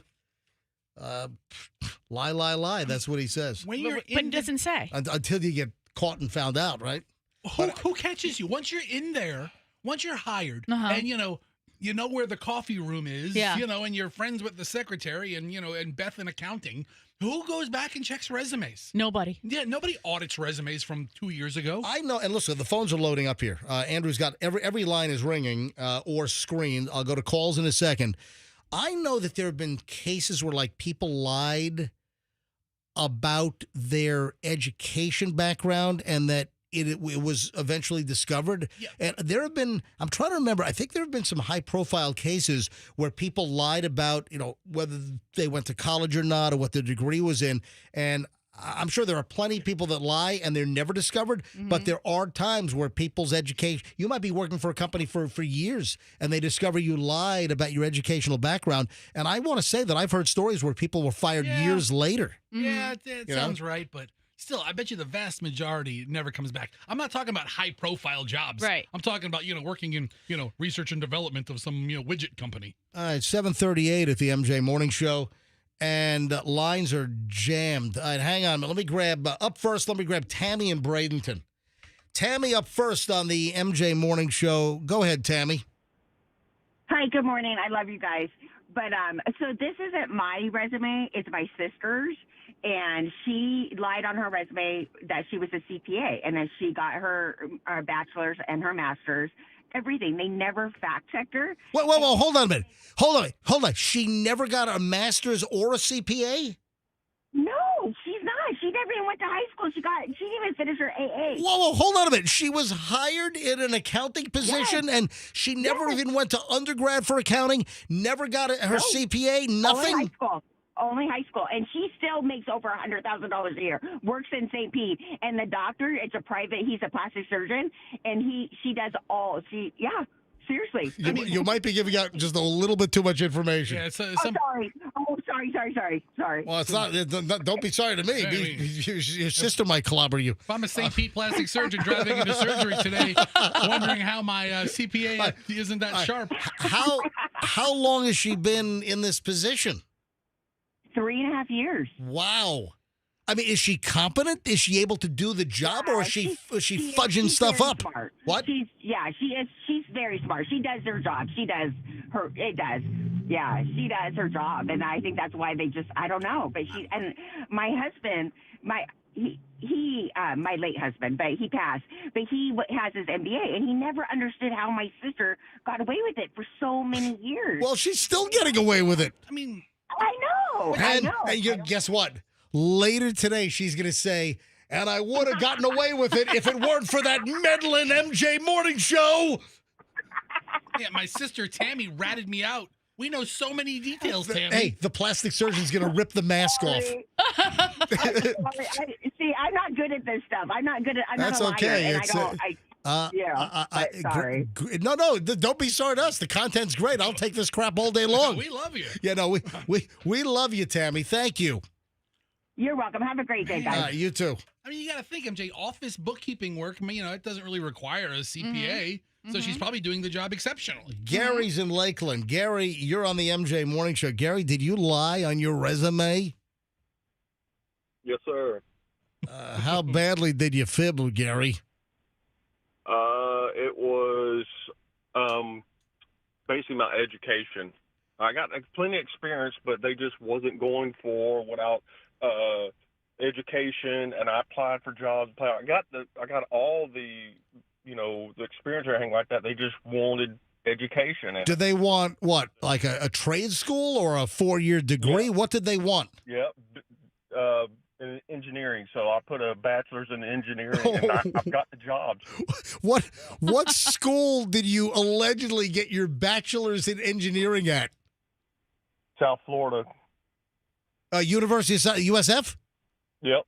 But MJ, Gary, that's so brilliant because it's so common. I wouldn't raise an eyebrow to somebody telling me they're a USF grad. All right, Gary, are you still in this position? Yeah. Yep. Yeah. I mean, if Gary would have said I graduated from MIT, I'd be like, okay, whatever, Gary from Lakeland. But I do have experience. I've been doing it for a long time. It's just that's what they want now, and they never checked it. Wow. All right, Gary. Well, I Good hope, for you, Gary. I hope you don't give yourself up. All right, thank you, Gary. Yes, sir. All right, look at that. I mean, Gary's pretty specific. Michelle in St. Pete. If you're just tuning in, we're just talking about Generation Z. Apparently is lying a lot on resumes, and we have this dude that said that the best job he got, he lied. This guy put out a video, and it's on Reels and TikTok, and this dude says that not one word of his resume apparently is true. He's lied about everything, and that's how he landed his great job. All right, let's grab Michelle in St. Pete. Hey, Michelle. Hi there. Good morning. Hey. Hi. So, very long time ago, I'm not going to say how long ago because, well, then I'm going to age myself, but quite a while ago, I didn't tell the full truth. I didn't solidly lie, but I didn't tell the full truth on my resume. Got the job. They realized that I didn't know how to do what I said that I knew how to do, and then they trained me. And we're, again, very many years later, and now I run companies. All right, hold on. I've got questions. What was the position? What was the job? Bookkeeping. Oh, so bookkeeping. So you told them you knew how to keep books. You get the job, and then how quickly was it that they realized that you have no idea what the hell you were doing? Like 2 weeks in. And what was the giveaway? What was the giveaway that you had no idea what you were doing? They asked me to print some reports, and I had no idea what they were talking about. But then I taught myself, and they taught me, so I know what I'm doing now. And wait a minute, now you run the company? Not the same company, but I run a company. Oh, you run a company. Gotcha. That's so funny. I mean, so much of this is finding somebody you like and trust, and so many jobs are trainable. Right. You bring somebody with zero experience, we can train you to be the person we need you to be, but we have to really like you, and that's what happened here. Yeah. Hey, thanks, Michelle. Appreciate it. All right. Hey, Andrew, I'm going to take two more quickly, so don't screen anymore because I got to move on. Man, I'm so pissed off. A product that I love, they change things, and I'm spitting mad. I am angry, and I got to do something about it. Don't you hate it when you have a product that you love and then they suddenly change it on you? Hold on. I'm going to get into that here in just a few minutes. Greg is in Tampa. We'll do Greg and then Sandra, then we're done. Greg, hi. You're on the MJ Morning Show. Greg, are you there? All right. Greg's must have clicked over. All right, hold on. I'm going to put Greg on hold. Greg lied about calling the morning show. Maybe we'll just do one more call. Sandra in Lakeland. Sandra, you're on the MJ Morning Show. Hi. Good morning. So a coworker of mine lied when he interviewed for the position. I'm a kitchen designer, and I have experience, and I had CAD, and he lied and said he had 10 years experience and knew CAD and could do everything and a lot of computer experience, and he can barely turn on a PC. All right, how the hell can you get away with that if you don't know how to use, CAD, computer-assisted design, right? How do you fake that? It's like, that sounds so specialized. Design. Yeah, he's epically failing, and since they have slowly figured it out. Well, is he epically going to get fired? No, unfortunately, because you have to have more calls than that, so he's just kind of been redirected to other. Wait a minute, hold on. You get a job and you say that you're an expert on AutoCAD, and you're designing kitchens, and this guy doesn't know his ass from his elbow. You should be able to fire somebody for that. What additional cause do you need? Like murder the boss's wife? I mean, what do you need? Well, I know you murdered the boss's wife, but we're going to need you to come in on Saturday. All right, Sandra, thanks for the call. All right, listen, it's kind of it's discomforting, that here you got this Generation Z guy saying, hey, resume, lie. Hey, I'm getting a bunch of texts. Until you get caught. Listen. Yeah. People are very concerned about Tammy's sister. who works for the bookkeeper, or the plastic surgeon is a bookkeeper who lied, because she was pretty specific. Yeah, guess what? Tammy's sister is going to break her neck later today. Who the heck knows? All right, anyway, moving along. 7:46 at the MJ Morning Show. This is Q105, 104.7 FM, and we're in the middle of an hour and 20 minutes of nonstop MJ. No music, no commercials, just content for an hour and 20 minutes every single day. No one else does this. A lot of viewers were ticked off at USA Network. Do they still call it USA Network, or is it just USA? I'm trying to remember the last time we were on USA. I don't watch networks anymore. Can you Google USA Network? What are they called? Who owns that? Is that like a Turner thing, or who owns USA? Just type in USA Network. USA Network. What do they run? What shows do they have these days? Oh, Alien Resident. That's the first thing that pops up. SmackDown. Okay. The Rainmaker. I'm not familiar with any of these shows. So NBC Universal owns USA. Oh, that's right. I sort of knew that. But it's part of the Bravo, Oxygen, True Crime, Peacock, Sci-Fi, Telemundo, NBC family. All right. They do a lot of sports. So, I think I saw like USA Networks during like a basketball game or something. Yes, so exactly. Listen to this. They recently ran the 1998 buddy cop movie Rush Hour. With, don't tell me, Chris Tucker and Jackie Chan. That is correct. Yes. Oh. You're 100% right. There was a time, a very brief time, I was a big Chris Tucker fan. Which I'm not anymore. Is he still alive? Alive, yes, but I don't think he's acting. Okay. So Chris Tucker and Jackie Chan, what was the premise? Like Jackie Chan was like a cop or a detective in Hong Kong or something, and then came to the U.S. to help solve whatever the story was. So you got a black guy, you got a Chinese guy. Well, apparently, and it's been I don't know if I've ever seen the movie, but I'm aware of the premise and the comedic element. But I guess there's a ton of like by today's standards, like semi-racist or unacceptable, like Asian jokes, black jokes. And listen, the two stars are a black guy and an Asian dude. Where they put up a disclaimer or Yeah, something? so that's what people are aggravated at. So people are ticked off that they put a warning in the front of Rush Hour that read, here's what they put up on the screen. So before the movie started, the screen had this graphic on it. We all love our 90s buddy comedies, but this movie was created in a different time. Certain depictions, language, and humor may seem outdated and at times offensive. And people like, oh, my, it's all woke. Come on. All right. You know, I tell you, we have lost a little element of comedy. And, you know, like Michelle and I, you know, we, you know, like watching, you know, older stuff. Like Michelle right now is watching season 4 of Law and Order SVU from 2002. And listen, they're throwing around the R word. I mean, you know, it's just a lot of things that are deemed so-called unacceptable today. And listen, I've gone through a bunch of 70s series, and there's just a lot of the incidents, you know, just are we're told that they're unacceptable today. So people were kind of ticked off at this. So wait, can I just tell you? Yeah. I'm looking at the Wikipedia page. Yep. Did you know that Rush Hour was the catalyst for the creation of Rotten Tomatoes?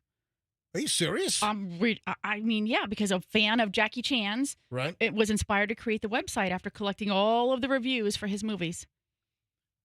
Fascinating. I know. Wow.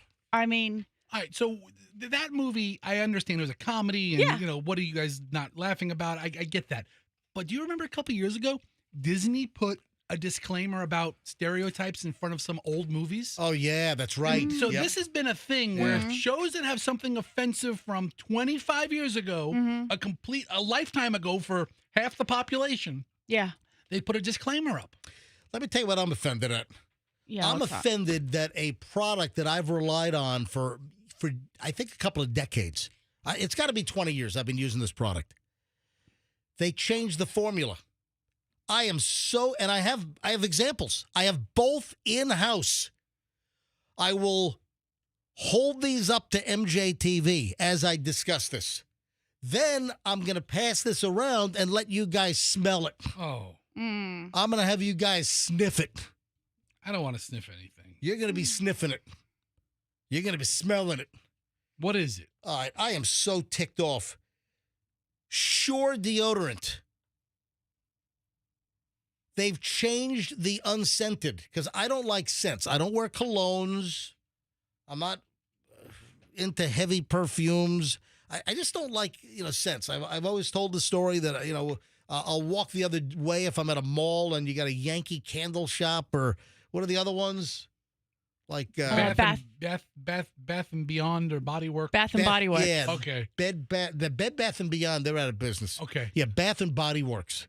Yeah, all like the scents, and man, that stuff, it attacks my olfactory senses, and it puts me into like a smell coma. I hate being bombarded with perfumey scents. Like if it's like a great like a food scent, if it's like a, you know, great cooking and kitchens, I'm fine with that. But you don't want it on your armpits. I don't want meatloaf smell under my armpits. Might be an improvement. So here's the thing. I don't like perfumes. I don't like heavy scents and perfumes. So I've been wearing Sure deodorant for decades. And I buy the Sure unscented. Well, guess what? They've redesigned the packaging. So there's like a new package, new logo. And the unscented now has a rancid smell to it. What? It's not like a perfumey smell. No. It has a rancid freaking smell. What the hell are you doing, Sure? All right, so I'm holding these up to the camera, and this is the old one. The old one, Sure 48-hour confidence, unscented, invisible solid, antiperspirant, and deodorant, 2.8 ounces. I buy these by the bucket load. When I go to like Walmart, I'll buy like 13 at a time. So I have them for like a year and a half or whatever. Yeah, the lady thinks you're a hoarder at the checkout line. So the last time I went to Walmart was like a week or so ago, and I grabbed one of the new ones, apparently. They're all under my sink in my, bathroom in my vanity. And I grab one of the new ones, and I open this thing up, and I'm like, what the hell's that smell? So immediately I look at the label. It's unscented, and there's no discernible, there's no floral or perfumey scent. There's like this disgusting, rancid, chemically odor that I can't explain. So Sure deodorant, what the hell did you do to me? I look at the ingredients. They're exactly the same. The labels, as far as the ingredients and the active ingredient, everything's the same. So how do you suddenly have an awful odor if everything's the same? Could you have gotten a bad batch? Yeah. I don't know. Like, what if a rat fell in the mixer or something? You know what? That's right. What if? I don't know. I mean, what if something happened? What if, Herb in the formula department spilled a little... This morning, I go one for one, and I'm looking at the... I have an old one, and I have a new one. I'm looking at the label, and it's exactly the same. The active ingredient is the aluminum, zirconium, whatever the hell. But then all the other ingredients, everything is exactly the same. There's not one change. Cyclopentasiloxane, sterile alcohol, PPG-14 butyl ether, dimethicone, petroleum, hydrogenated castor oil, talc, fragrance. Fragrance. Yeah. So even the fragrance. unscented has a fragrance. Right. Okay. Why don't you get the unscented fragrance off the shelf, please? But like the Get old the smell with no smell. The old fragrance pour might it have in. been nothing, and the new fragrance might be like, a hint of vomit or something. But you know what? That's what it's almost like that. So, I'm bringing this up because how many people are listening? I'm talking about my deodorant, but how many people are listening and you have loved a product for years and then suddenly they F with it? Suddenly they screw with it. I want to take some calls on this. I am pissed. Sure you are. You know what? There's a phone number on here.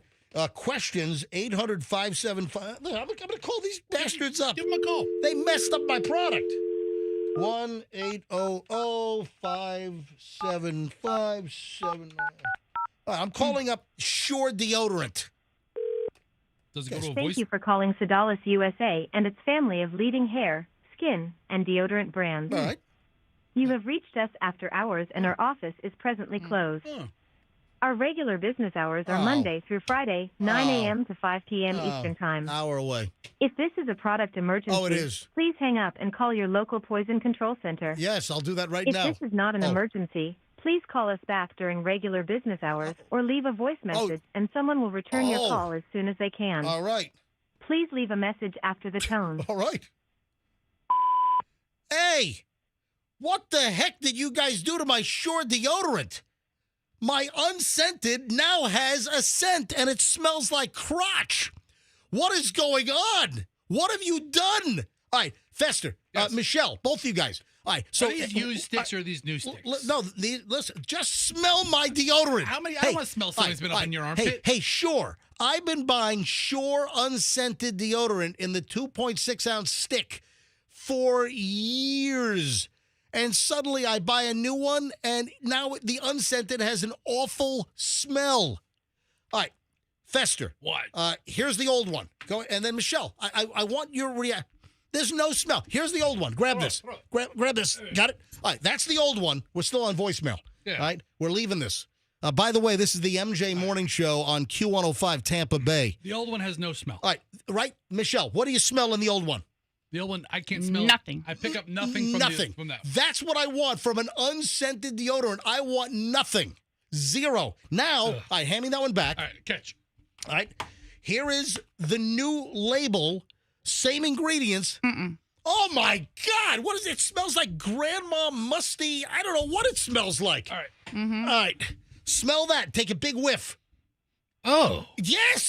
It does have it has an odor to it. What is that? It's some kind of a chemical smell that is horrid. It's horrid. It's like horrid extra dry. Yeah. It's terrible. So, again, Sure, we're still on the voicemail. What have you done? How do you make an unscented product suddenly have a horrible chemical scent?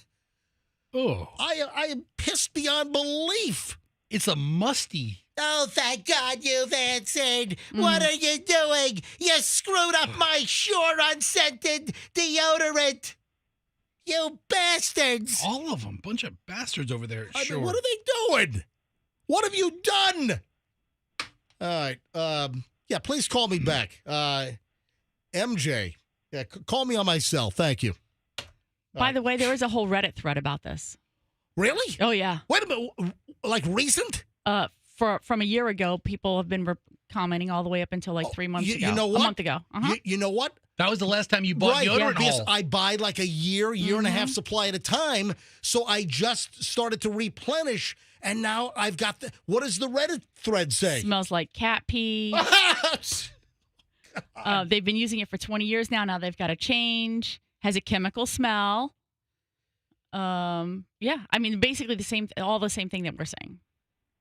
All right, I got to go to phones on this. Not necessarily about the deodorant, but what product have you loved and then suddenly they changed the formula? I can think of several things. Sure. Not sure because it's Sure brand. Right. over the 4th of July weekend, Yeah. Publix had their iced tea. Buy one, get one free. Oh, Right. yeah? I'm a sucker for that. Oh, yeah. I get 2 gallons of their sweet iced tea. Right. Here's your deodorant back. Thanks. And it's a different iced tea. What? It's different. It's sweet liquid, but it's not as good as it was. All right. And I'm like, this is different. And that's so easy to make. What could they possibly have done to change that? They changed the formula. I don't know, the tea, the sugar, the water ratio. I don't know, but it's a different beverage than it was. Look at this. Ah. Look, 5 months ago when I bought it last time. Now you can right away. You can say that Publix changed their iced tea formula. I mean, the Jenkins family hasn't called me personally to confirm this. However, if they'd like All right. to. I want to go to phones right now. What product? What are you whispering? I said, and consult with him. Okay. Because he's a sweet tea connoisseur. Why wouldn't Publix have me be like their sweet tea taste tester? Exactly. All right. What product have you loved and then suddenly they pull a wambuki on you and they change the formula? Love to take some calls on this. Couple of calls. 800-990-1047. 800-990-1047.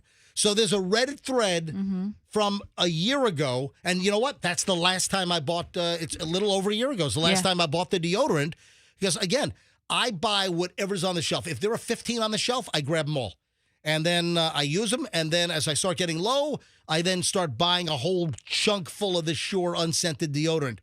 And there's a whole Reddit thread that it smells like ass now, right? Rank ass. I mean, Why? Nobody can come up with nobody's provided an alternative. It's so funny because I'm looking at a lot of these Reddit posts and they all went through the same steps of denial and then acceptance that we went through. Oh, my. Because here's somebody saying, I just assumed it was a bad batch. Yeah. First thing I said was, is it a bad batch? Right. Yeah. And then after that, he's like, no, this is the new scent. Yeah. You know what? They need to take unscented off this label and put rip ass on here. Kinda, All right. The new Sure kind of smells like crap. Solid. Yeah. Oh, gross. It kind of smells like crap. Look at the phones. Every line is jammed here. What product bamboozled you with a formula change? All right, let me start with Joanne in Wesley Chapel. Joanne, you're on the MJ Morning Show. Hi. Hi. Good morning. Yeah, Joanne, do you have a similar experience to me? Oh, the McDonald's McFlurry. They changed the cup, the spoon, and I don't know the last time I got one that was actually mixed. Oh, yeah. You know what? I heard about this. They're not using like that hard plastic spoon that they put onto the mixer, right? No, they give you a raggedy one that's black and a little piece of cellophane, and they're like, here you go. And it's like a little flimsy cup.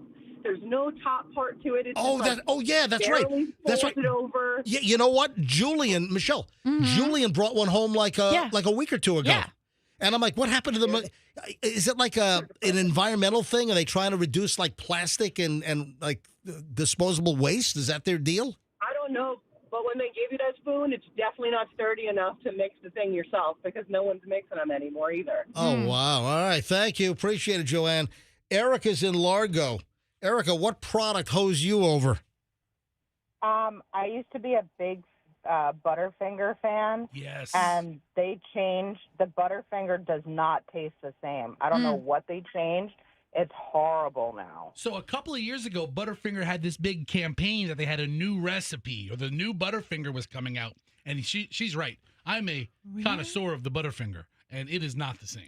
What did they change? The cracker inside of the chocolate? The consistency of the peanut butter crunchy part Oh. is completely different. It's almost like they ought to use Bart Simpson in a new ad campaign.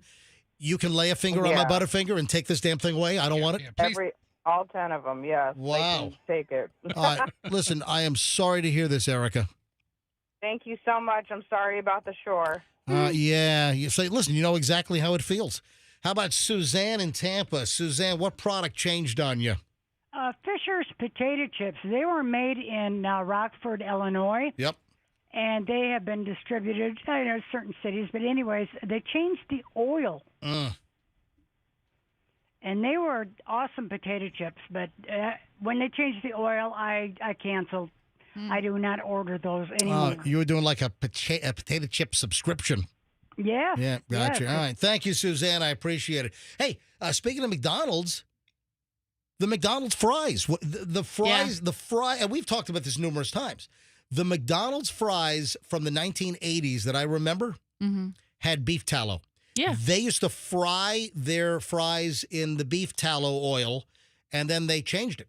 And McDonald's fries, I'm sorry, are nowhere near as good as they were. If I could time machine us all right now back to 1982 and go to McDonald's, and then we immediately fast forward to right now, and we get a large order of fries each, night and day. McDonald's fries used to be so much better when they did beef tallow. And then you have companies that are going back to beef tallow, like Steak and Shake. Steak and Shake. Steak and Shake is now we saw a billboard. Yeah. We saw a billboard like on I-75 that was like, Steak and Shake, now our fries are in beef tallow. It tastes better. It does. Let me grab Mark in St. Pete, Tampa. Mark is in Tampa. Hi, Mark. You're on the MJ Morning Show. Hi. Hey, MJ, how are you? Doing fine. What product took you for a whammy? I used to be a good Sprite drinker. You know, I liked all the good flavors of Sprite. The worst flavor, and I'm going to make a complaint now on Sprite if they're listening. Do not. Oh, yeah, Sprite. All the execs at Sprite, they're listening right now. Do not put out Sprite tea. All right, hold on. No, we're not. We're talking about a flavor that is still being sold as the same flavor that they changed the formula, not like some new variety. Yeah, Sprite tea is awful. No, we're not. We're not talking about. You have no idea what we're talking about. do you, Mark, sir? Mark. We're not talking. We're talking about. We're talking about regular normal Sprite. If they change the taste of the regular normal one, that's what we're talking about. Oh no. All right, I'm then. sorry. Thank you for wasting everybody's time. All right, Andrew. Mark. Yeah, screen those. Kelly, Town and Country. Kelly, you're on the MJ Morning Show. Well, good morning. Hi, Kelly. What product changed on you? The power of pine. It used to be Pine Sol. It used to clean and smell good. Now it's not Pine Sol anymore. You know what? This is so interesting you called in because last week I had a glass full of Pine Sol and I said, you know what? This does not taste the same. Doesn't taste as piney. I know you're talking about taste. I heard that, but you were talking about deodorant. No. Listen, your call is 100% valid. What does it smell like now, though? It still smells like Pine Sol, but it just doesn't have that powery pine like they had the advertisement, the power of pine. All right, so you're saying that the pine smell used to be stronger or it's not cleaning as well? It used to be stronger. Gotcha. All right, Kelly, thanks for the call. All right, a few more. Katie in Tampa, if you're just tuning in, Sure Deodorant changed the unscented that I've been buying for decades, and now the unscented Sure has this rancid chemical smell. I'm like, what the heck? So I'm asking the question, what product did they change on you? Katie, Tampa, go ahead. Hi, everyone. So the product that I'm talking about is also a deodorant, which is the Arm & Hammer non-scented. They used to be no scent at all, and now it's an awful smell of, like, I don't like the smell of citrus, so it's like a citrusy orange. You know, this is interesting. So another deodorant product that's supposed to be unscented suddenly has some terrible smell. Well, Julian's a couple of weeks ago as well. Degree, or maybe a year ago now. What does he buy? I think he buys some degree. Oh, that's right. But we talked about this. Yes, exactly. So Julian, Same thing. that's right. We talked about this a month ago or so. Julian buys degree in some cool mist mountain or whatever the heck it is, and they changed the scent. But then there was a backlash, and didn't degree say they're changing back to the original scent? They said they were going to, but I don't know that they have. Katie, I'm sorry to hear it. You're in the same boat as me. Yeah, I'm actually very allergic to pretty much everything I put on. So I'm like, well, now what am I going to do? And you haven't found a solution. No, unfortunately, I'm using the ones that I'm allergic to because obviously I don't want to smell. Yeah. So, obviously. Katie, have you ever heard of people rubbing crystals on their armpits? I don't think that's a good idea. You guys ever see a deodorant, like maybe a salt crystal or something? Yes. Is that like old-fashioned days? How they no, there are these natural kind of homeopathic sort of thing. Or someone texting you that it works? No, I mean I'm just thinking of things that don't have chemicals in them. Yeah. That you may not be you're allergic to. Hey, Katie, I wish you the best, and I can listen. Deodorant, I can really sympathize with you. Hey, Andrew, just 3 more calls here. I'll take Saturn Mike in St. Petersburg. Hey, Saturn Mike, go ahead. Good morning, guys. I think Fester's going to know what I'm saying. I think more on this one here. Yep. Before and after they went out of business, the original Hostess Suzy Q's cream filling. That has changed dramatically. Snack cakes have changed so much. The evolution of even things like the Little Debbie or you have a Twinkie today, it tastes nothing like what you remember it tasting like. Right. Yeah. I had a devil dog. Remember devil dogs? Yeah. So I had a devil dog like a year ago. I had a devil dog, a Drake devil dog. Well, it didn't taste the same as the devil dog I remembered when I was 10. Yeah. Hey, thank you, Saturn Mike. Oh, speaking of Hostess, and the whole family's giving me crap on this because we're cleaning up some stuff and just going through old boxes. When Hostess went out of business, and then that company bought all their assets out of bankruptcy and brought them back. Right. Just before Hostess went out of business, I bought a whole box of Twinkies and Ho-Hos. And I have 2 unopened boxes from, Michelle, how many years ago is that? I have no idea. Is it 10, 15 years? Oh, easily 10. So probably 12 or 15 years ago. It's over 10 years ago. Yeah. I have 2 unopened boxes of Twinkies and I think Ho-Hos from back before Hostess went out of business. November of 2012. There we go. So don't you think it's time to get rid of them? No. Yes. I'm going to put those on eBay. Or you know what? I should probably open them up. We should probably eat them on the air. No. What do Twinkies taste like 13 years later? No. Are they frozen or are they just on your shelf? they're just in the box. Oh, just sitting in a box. Sitting in a box. On the shelf, just sitting in a box. Room temp. Dude, I'm sure the Twinkies are fine. All right, 2 more calls. Linda in Tampa. Linda, you're on the MJ Morning Show. Hi. Good morning. All right, so what threw you for a loop? What product did they change on you? It's called BioSilk. It's a oil-type moisturizer for your hair, and it had such an awesome fragrance. People would say, boy, you really smell good. You never had to wear any cologne. It wasn't overpowering. They took that smell out, and you now have mostly the alcohol smell. And when it was popular with a good smell, you would pay $50 for a really small bottle. Oh, wow. Yeah, I know I've seen the name. I've seen it somewhere, and they changed it up on you, huh? Yes. They have the shampoos and all that other stuff, but they changed it probably, I would say probably 8 years ago. Did you stop buying it after they changed it? I did. See, look at that. I mean, you're losing customers. Thank you, Linda. All right, one more call. Donato in Tarpon on the MJ Morning Show. Hi, Donato. Go ahead. How you guys doing? Hey, I love your show. Hey, I'm from the Bronx, New York, and I got a complaint about the way they changed the egg and onion matzah, the Manischewitz. Oh, guess what? Manischewitz can Manischewitz. That's right. Right now. Yeah. My bubby, she's from Russia. She used to make me matzo bra every morning. I sent them a letter. I said, hey, you guys changed the recipe. It doesn't taste like anything like it used to be. No, it's 100% the same. I said, no, you're not. You're full of it. You matzo morons. Thank you, Donato. Appreciate it. Hey, moving on, but I just got an email. I just checked email. to MJ at MJMorningshow.com. And I just got this from Kara. And this is my private email, folks. You can email me. You have a comment, a question, you've got a hot tip, you have gossip, you have content for the show. Is there something we need to know? Is there news we need to break? You got some secret insight on something? Always email me. If you want to be anonymous, just tell me. I'll hold your secret. I will never roll over on you, even if I get subpoenaed. MJ at MJMorningshow.com. That's MJ at MJMorningshow.com. And Kara just wrote in, subject line, Sure Deodorant. That's what caught my attention. Good morning. I'm sure. Oh, I'm sorry. I use Sure. Well, I used to. I bought a 3-pack and it smelled horribly like chemicals. I used the fresh scent for years and had to find a new product because it was so alarming. Thank you, Kara. From Brooksville. Thank you, Kara. So, how about that? Did you see that Gary Coleman's girlfriend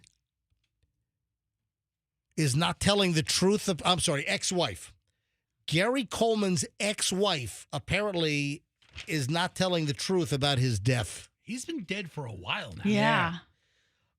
Wasn't it? Didn't he fall down the stairs? Well, did he?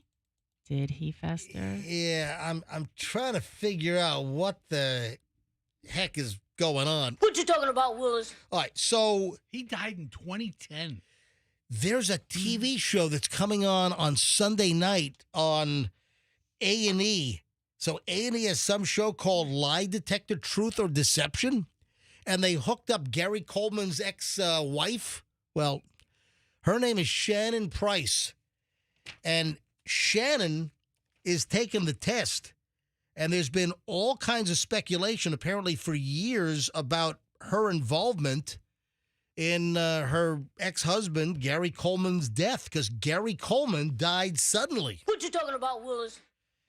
And there's going to be an episode premiering on Sunday night. Former FBI agent George Olivo asked Price if she caused Coleman's fatal fall, and the lie detector test indicated deception. Yeah. After she denied. So, wait a minute. Did this ex or former wife of Gary Coleman, did she push Gary Coleman from different strokes down the stairs? Holy moly. Now the world Yeah. they got different strokes it takes, different strokes it takes, different strokes to move the world. You know who sings this song? This is Alan Thicke. No, I think he sang it too. So Alan Thicke wrote this, and I think he wrote it, and I think he also sang on it. Yeah, I think he's the writer and the performer. Anyway, Gary Coleman, was he murdered?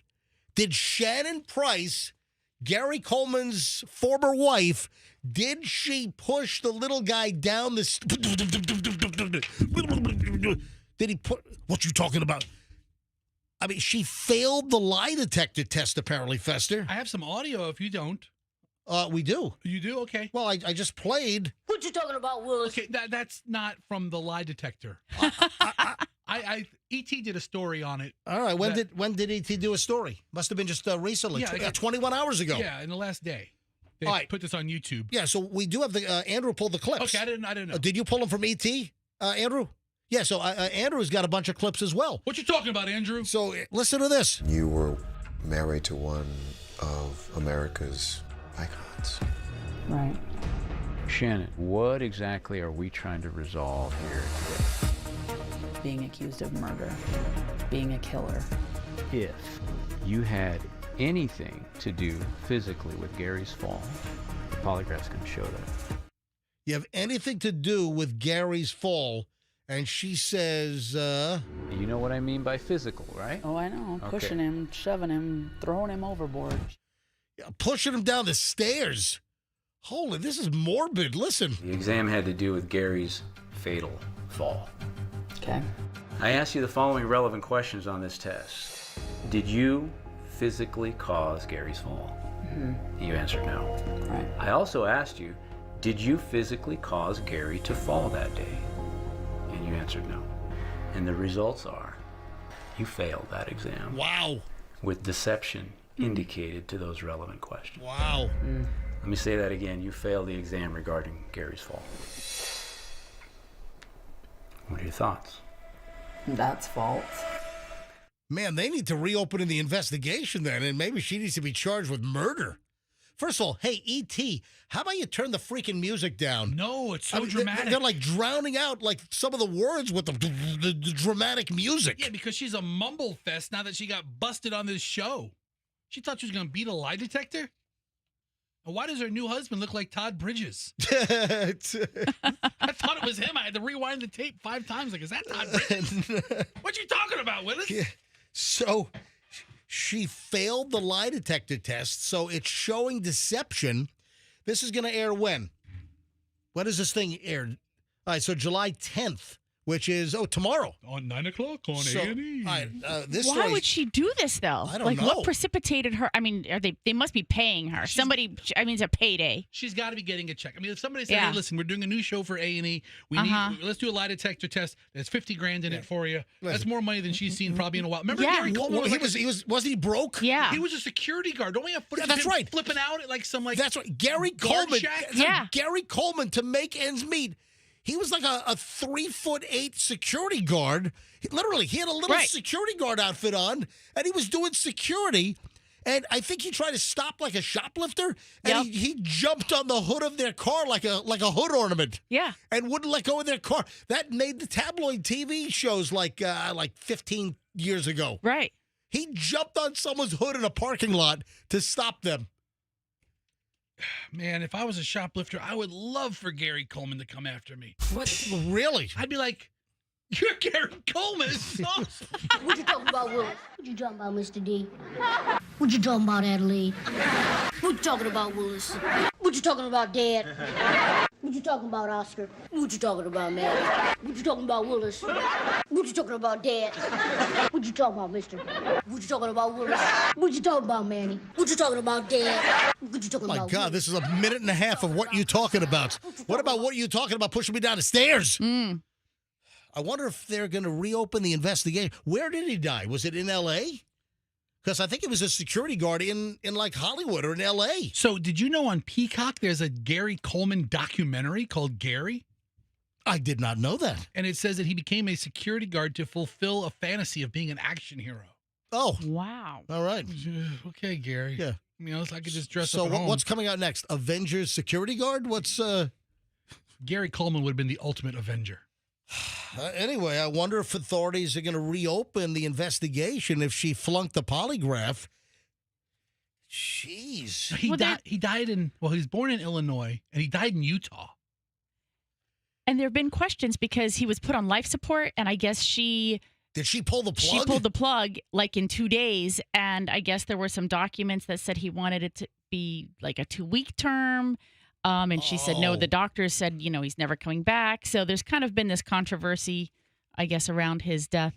Did she think there was some kind of Gary Coleman different strokes fortune that didn't exist? Didn't Gary Coleman get like ripped off by his folks? Wasn't he like one of the first big remember. cases of like, what's that? Not emancipation. What are they called when you like leave your parents? Yeah, emancipated. Okay, yeah, he got emancipated from his folks.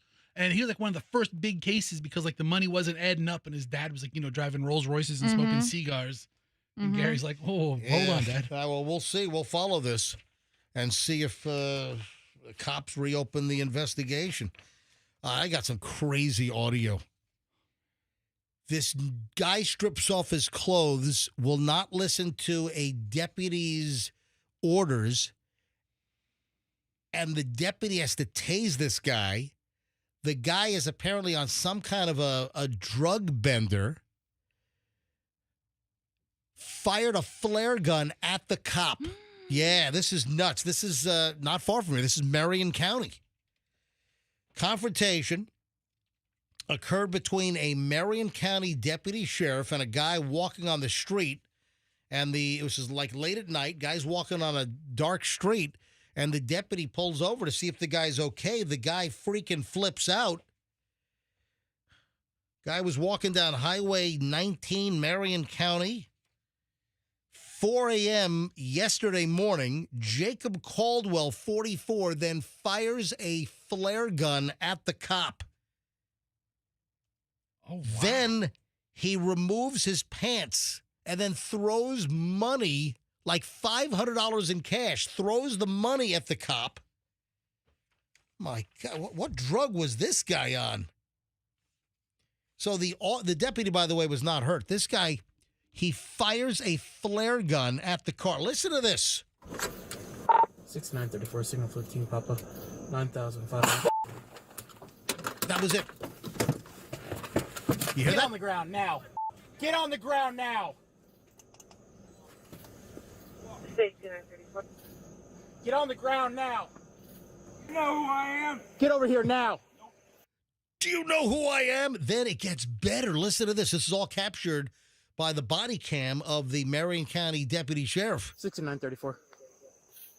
Got $500. You want my money? 6934, go ahead. Got one at gunpoint. He just shot a flare gun at me. Get over here now. All right, Michelle, you're going to love what's coming up. Get over here now. 33, any unit, No. Get over here now. Here's my money. Get over here now. Look here. Get over here now. I'm going to goddamn jail with you. Get over here now. What did you get called in for? Nothing. I saw you walking on the side of the road, and I was just going to see if you're okay. Get over here. I'm fine. So the guy fires a flare gun at the cop, then throws like $500 in cash at the cop. Yeah, take my money. He's being ordered. Oh, he took his pants off. He takes his pants off and chucks it into the woods. The guy's just standing there in just underwear. The cop is trying to say, on the ground, on the ground, on the ground. You know what happens next? Get over here. You already shot a flare gun at me. Get on the ground. You just lied. Get on the ground. No. Get on the ground. Hey, you mother. Rob the out of me. Get on the ground. I'm going to tase you if you don't get on the ground now. Tase me. Get on the ground now. What the for? Because you shot a flare gun at me. You were out here to me up. Get on the ground. All right.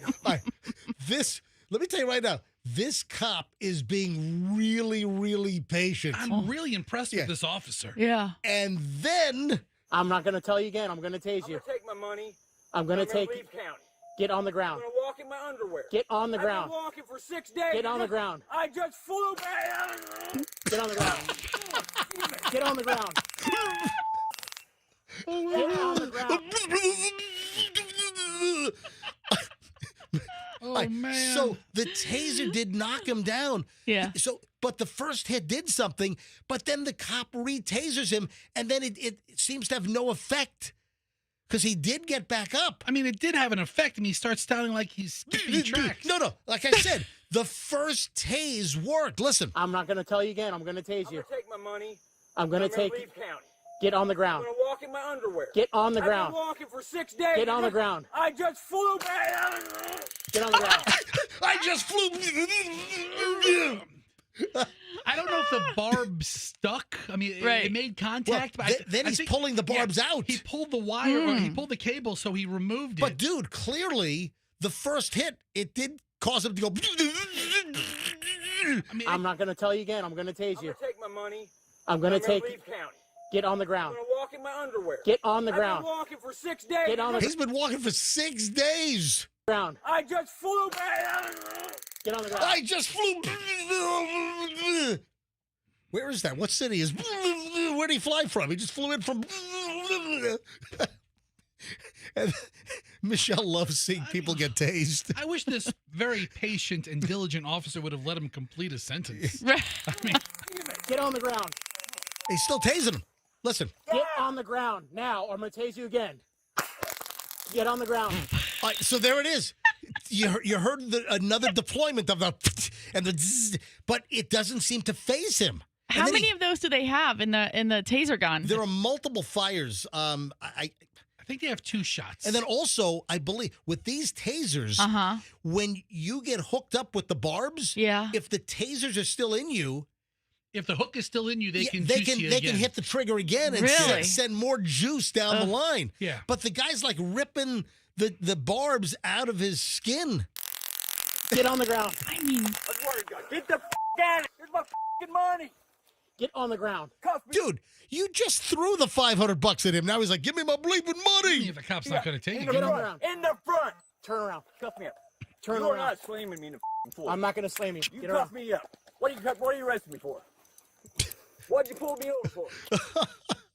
And this guy's a mess. Is it one more? Yeah, I think it's one more soundbite. I just flew back. Oh, that's the ISO. Get on the ground. That's the. I just flew back. Get on the ground. I love that. I just flew back. Do we know what this guy was on? I mean, he's obviously having a rough night. Yeah. I mean, I would think old school PCP, but there's so much out there now. Yeah, he might be methed up or something. I don't know. Anyway, fun with police body cam and taser audio. Michelle's favorite. Hey, you want to hear a crazy story? This is nuts. This woman trying to save money on overweight or excess luggage. She UPS'd all of her clothes to the hotel she was staying at. The hotel refused to accept the shipment. Ooh. Oh, how about that? Why? I don't know. I've had stuff sent to me at a hotel before. Yeah. So, Yeah. it's kind of a nutty story. The hotel, apparently she called. She called and said, hey, I'm staying at the hotel. I have a reservation. Is it okay if I ship So she really shipped her pants. Yeah. She shipped her pants to the hotel. I've always thought about that. Is it that big of a cost savings? Well, first of all, I mean, I don't understand people that pack these suitcases that are the size of, if you're going to be somewhere for a month or 2 months, or if you're moving. No, you do laundry. You get your stuff. You can't always do that. Believe me, I don't like. I'm with you on that, but you can't always Michelle, do that. We go away for 2 weeks You're and we missing the carry point. our luggage on. You're missing the point. What? Like, Chloe comes back from college a couple years ago, and how many bags did you Oh bring? no, that's different. So that I've people talked travel about with stuff. I've talked about that the only time we check luggage is when, sometimes if we have all of our ski gear here in Florida, we're flying out to Colorado and it's not in our locker out there. If Michelle brings stuff home, then sometimes we do have to check bags. People travel with stuff. I mean, that happens. You don't, but people do. I don't understand why people bring more than one pair of underwear on their trip. But I think for a while back, I think FedEx or UPS was offering this service of doing the luggage delivery, and part of it is door to door. You can drop it off here or they'll pick it up and then they deliver it to wherever you are. So you don't have to wait at the airport. You don't have to worry about it supposedly getting lost or whatever. And I think it maybe like $35 a suitcase. So if it's the same and you don't have to dilly-dally at the airport and check something in and, maybe. That's a deal. Yeah. I didn't know they still did that service. Yeah, I don't know. This woman is Megs DeAngelis, and of course she's an influencer and a singer. And I guess she was sending a whole bunch of clothing. Yeah. I don't know whether she was on the road traveling. So she sent a bunch of UPS boxes to the hotel where she was going to be staying so she didn't have to carry a giant suitcase. And she checks in and the hotel clerk said, no, we returned those packages. So they refused the UPS delivery and they sent the packages back after she apparently had already called the hotel. So that's a plan that backfired. Then she shot a follow-up video and she called UPS customer service and they told her that UPS would try to redeliver or try to find the packages. UPS doesn't return to sender, do they? Like if you sent something. Oh, yeah. I've never gotten something back from UPS. Well, because it was obviously not undeliverable. I mean, if you've got a package that's undeliverable, I got to believe, it will go back to UPS, or UPS will send it back rather to the original shipper if there's a label on it. That's kind of a messy situation. I got to call Chloe about, what time is it, 8:33? Yeah, maybe Chloe will take a phone call. You know what? I don't want to give this away. I don't want to say too much. I want to just call Chloe cold. Is she doing Pilates today, or is she awake? I don't know. Hang on a minute. Give her a call. I want to call Chloe because Chloe is 23. She'll be 24 next month, and she's right in the middle of Generation Z. And apparently, there's a particular situation at restaurants and with the menu that's tripping up some Generation Z folks. Hello. Hey, Chloe, good morning. Morning. Are you sleeping? Yes. All right, well, we're live on the air, and I need to call you about a Generation Z question. I thought you had Pilates today. At 10. Oh, at 10 you have Pilates. Okay. Yeah, tough life. All right, Okay. so, Chloe, when you're at a restaurant and you're looking at the menu and you see MKT. Oh, that's automatically yes. That's the best food on the menu. All right, listen, when you're at the restaurant, That's when you know it's really good. all right, what does it mean?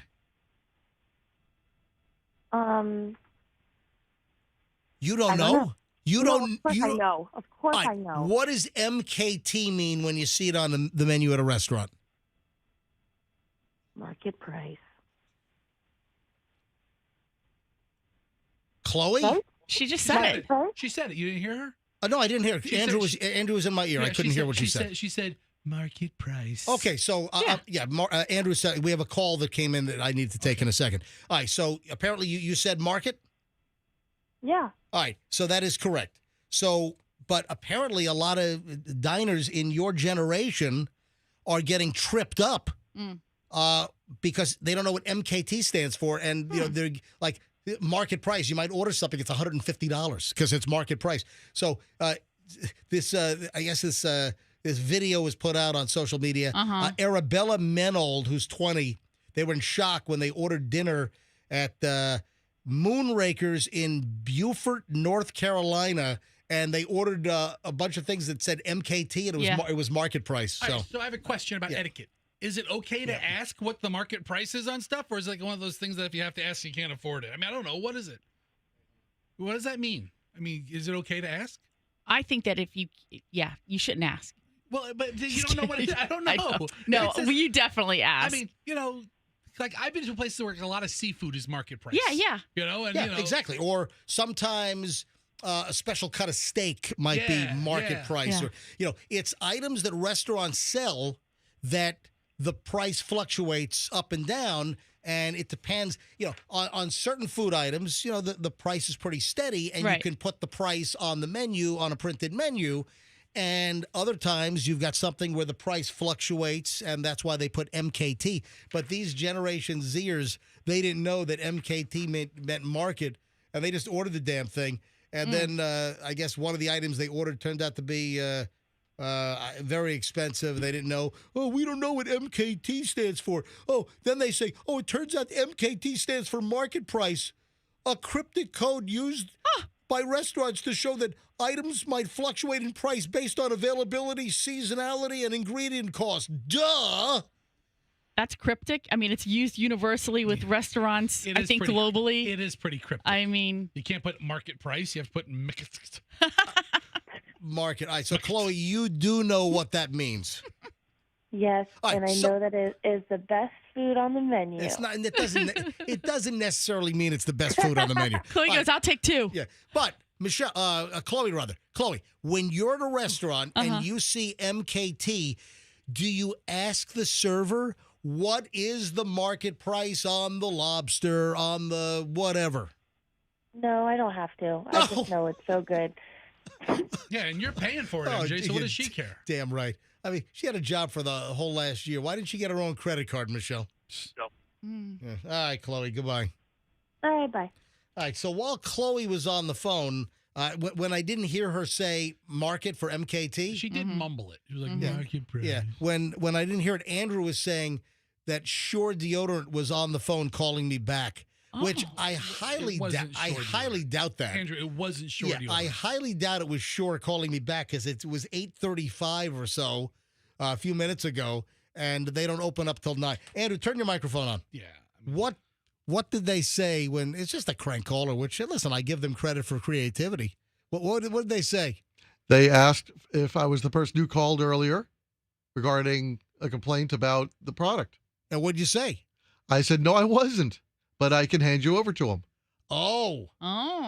Oh, so you think it was real or you think it was fake? I think it was real. Did they leave a number where you can call them back? I mean, it doesn't seem like a customer. I bet you it was like They Evan- didn't because I was handling the call over. I wonder if they're, and then you they know what? hang up? When people leave a voicemail like here, the voicemail email system, it records the call, and it also gives you the timestamp, and it also records the number it came from. Like the guy that complained about Michelle, we know the phone number that it came from. Yeah, but that's in the voicemail system, not the studio line system, right? Or do we know? I don't know. We don't know who But calls it us. was 30 minutes ago. The guy that called up and said, and she's out of control. And we asked the question, should Michelle stay or should she go? Meanwhile, this guy is saying, Y'all need to get rid of her. Yeah. And she's just ranting and raving. That's right. Yeah. When are you all going to get rid of Michelle? So that message was sent to Rick, our operations manager. That's pretty standard voicemail, though. I mean, Right. you get a call at 2:57 p.m. Oh, and it tells you the phone number. Yeah. Yes. When are you all going to get rid of Michelle? She's talking about having sex at 8 o'clock in the morning. Oh, well. And there's kids that listen. Now they're out of school. Teenagers that listen. No, they're out of school. And she's just ranting and raving. Yeah. Y'all need to get rid of her. She's riding on MJ's coattails for too too long, long. and she's out of control. That's right, Michelle. She's riding on MJ's coattails too long. Yeah. We got this guy's phone number. We should call him back. Give him a buzz. We ought to call it. You know what? Several people have said to me that we need to call the guy who left the message about Michelle needing to be kicked off the show. Why haven't we? Yeah. Maybe we'll do it tomorrow. That's just terrible customer service. Yeah, I want to address the complaints. All right, maybe I'll call her back. We shall see. Oh, there was one other thing I wanted to bring up. What was it? Regarding restaurants. Mm-hmm. Michelle, you wanted to smash this device yesterday, didn't you? Oh, we should have just walked out when that was the case. Sorry. Yeah.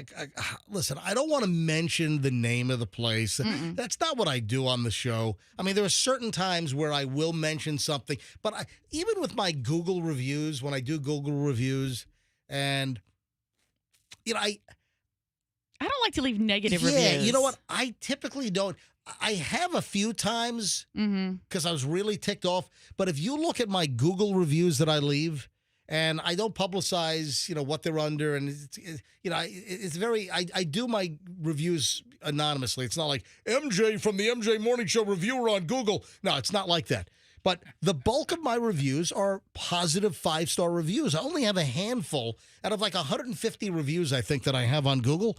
There's only like a few that are negative. How much time do you have? 150 reviews. Dude, it's over 10, 12, 15 years. It's over. It's over a good chunk of time. I don't think I've ever written a review. Really? So I don't care. So Michelle and I had to run an errand after the show yesterday. Shout out to Tackle Shack. Shout out to Tackle Shack in Pinellas Park, and they fixed up my old G250 Scuba Pro regulator. Just had it serviced. Woo, Tackle Shack. I have a lot of the new stuff, but I love my old G250 Scuba Pro scuba regulator. All right. So I had to run there after the show yesterday. Okay. And Michelle was hungry. I said, let's stop for breakfast. So we did. Would you go to Pinellas Pancakes? Oh, No. we should have. No. Is there something called Pinellas Pancakes? You don't remember? What? Yesterday, MJ's like, we went to the new studio after the show. Oh, yeah. Right? We Yeah, filmed yeah. a little thing for Yeah, Instagram. right. And then MJ's like, Michelle, come on, we got to go to Tackle Shack. And Michelle's like, I don't want to go to Tackle Shack. And then MJ goes, come on. And she goes, I'm hungry. And she goes, MJ says, hey, we'll go to Pinellas Pancakes. Yeah.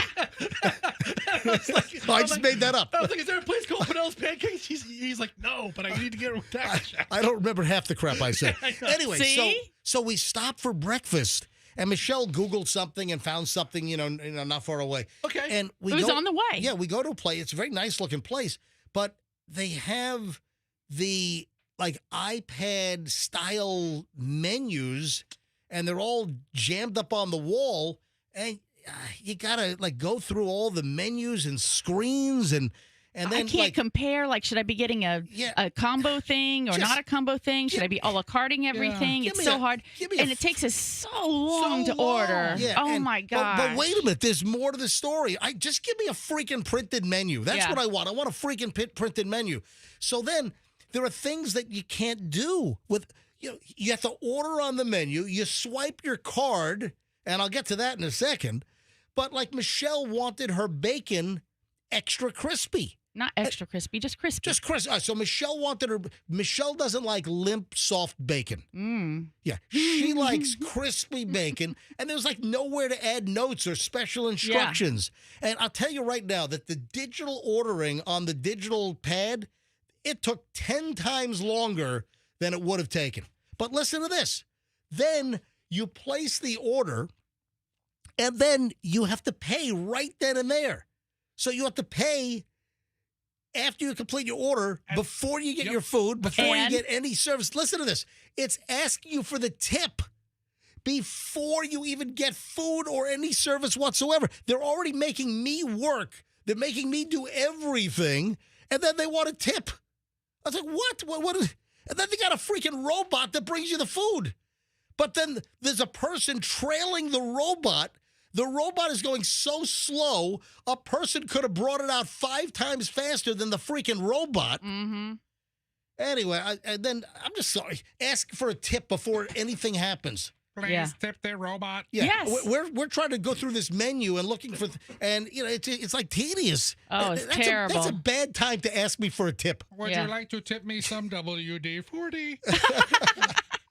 Anyway, I was not impressed with that. Just give me old-style human interaction. Well, they had to help several other people do the order. We were at least able to order by ourselves. It seemed like every other table was having problems with the digital iPad-style ordering system. I didn't really see the efficiency of it or how it, because then the robot came out, the robot's talking to me the same time as the server was, because she still had to, put the food on the table because the robot didn't have arms to put the food on the table, and all my food was cold. So the robot didn't even have, a heated thing to bring the food to me. I don't know. Anyway, so just not impressed with robotics. The robotics and the digital ordering system. Remember what we said? We had a story. We had a multiple story. We've had multiple items on this over the past couple of years that people are, and this is like in the QSR industry, and it has been a known fact now that people don't like the QR code menus. And there's a move back to actual real menus you can hold. All advances and all technology is not necessarily great or a customer service improvement. Mm-hmm. Sometimes old school works best. And I remember over the last couple of years, we've had multiple items that customers are turned off by, hey, use your phone, scan the QR code to get the menu. Restaurants are going away from that because customers hate it. I never scan QR codes. Never. I mean, I have to completely trust a company's systems to scan anything. Yeah. I don't want you having access to my camera or my phone and Chinese hackers. Hey, so I get a request yesterday. Okay. I get a request. Yeah. An officer that I know that actually helped me out at Tampa International Airport. You know, Tampa International has their own police department. Yeah, I've been pulled over by them before. Have you? Yeah. Don't speed through there. I wasn't speeding. Don't barrel ass through the airport. I made a California stop on a right turn, and the officer lit me up. All right. Well, guess what? They're recruiting for new police officers at Tampa International.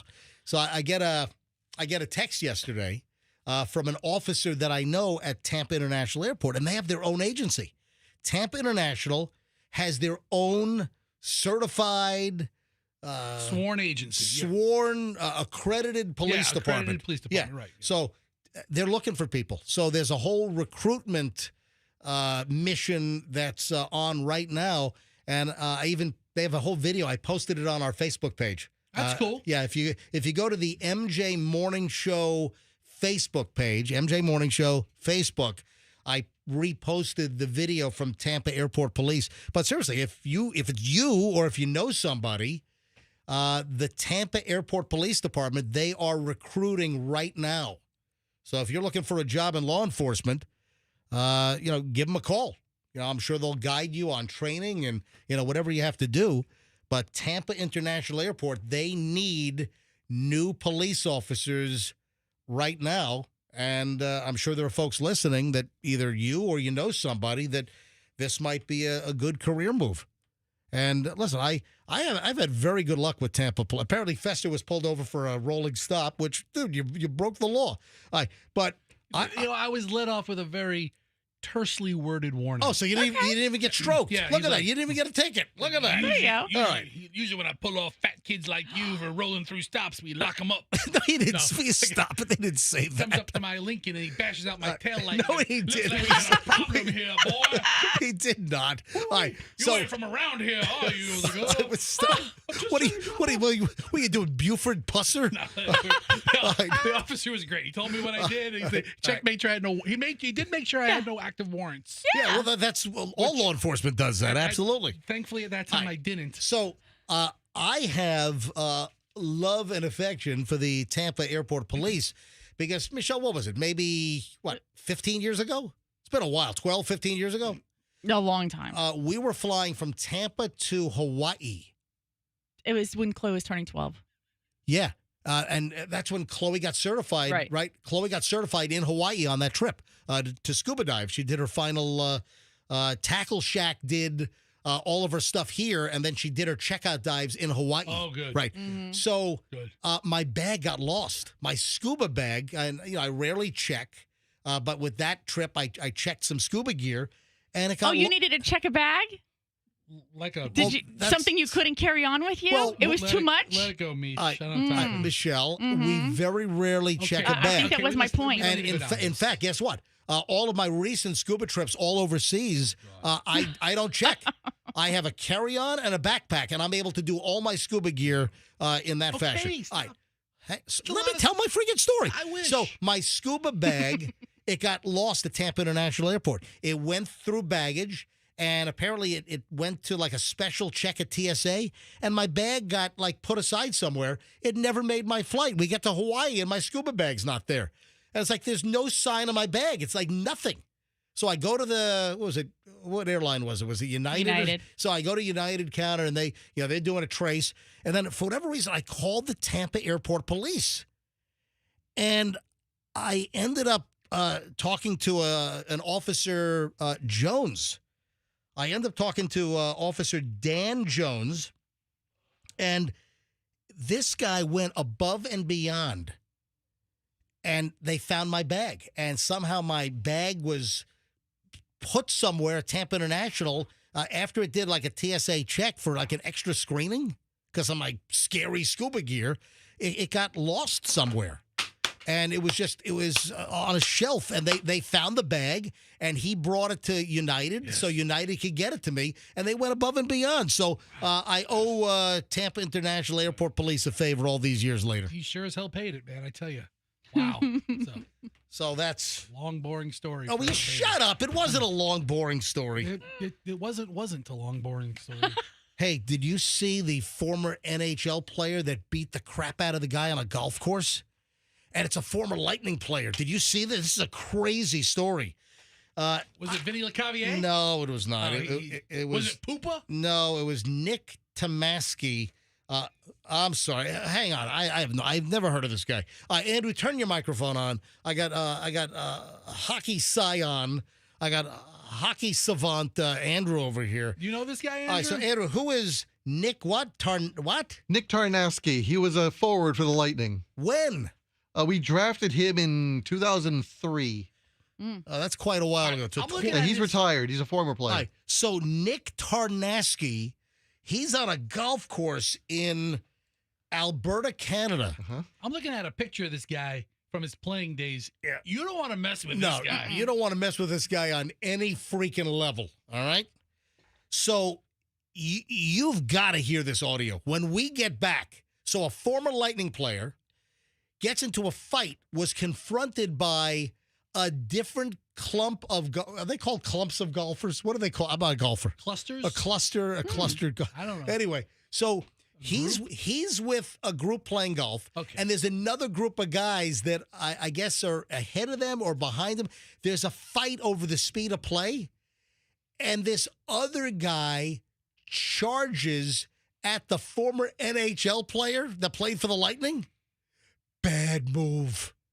You have got to hear this story. You've got to hear the audio. There is something hysterical about this. It's nuts. It's insane. We'll get to that next. I mentioned the cuddlers, Michelle. We got to talk about the professional cuddlers, and it's being advertised as Tampa Bay based. Yeah, I don't know if I'm believing this whole deal here. I'll explain in just a second.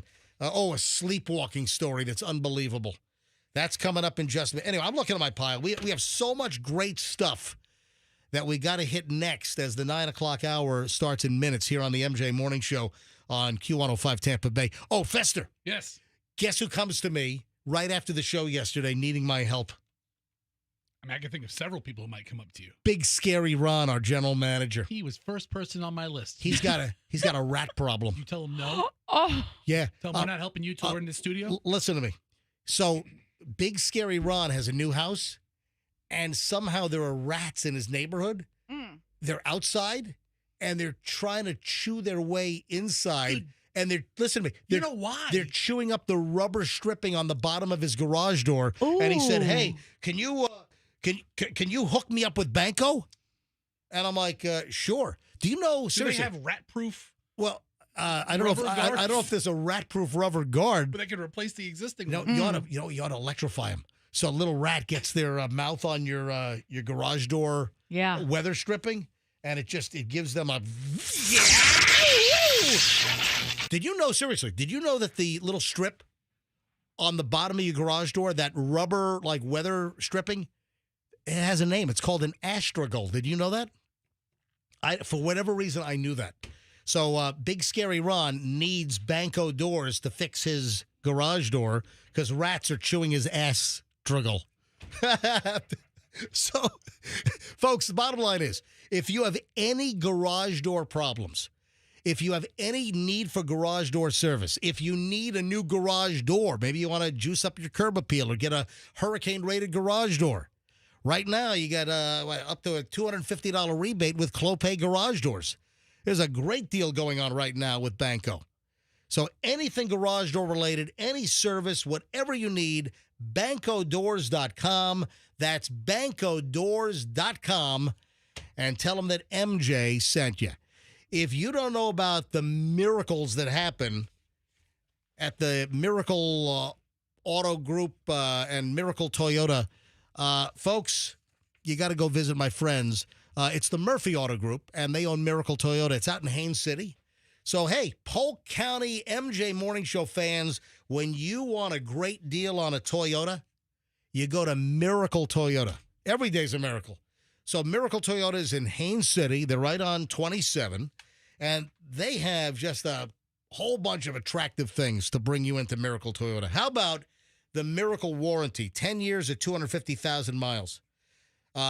Added powertrain protection that's absolutely free.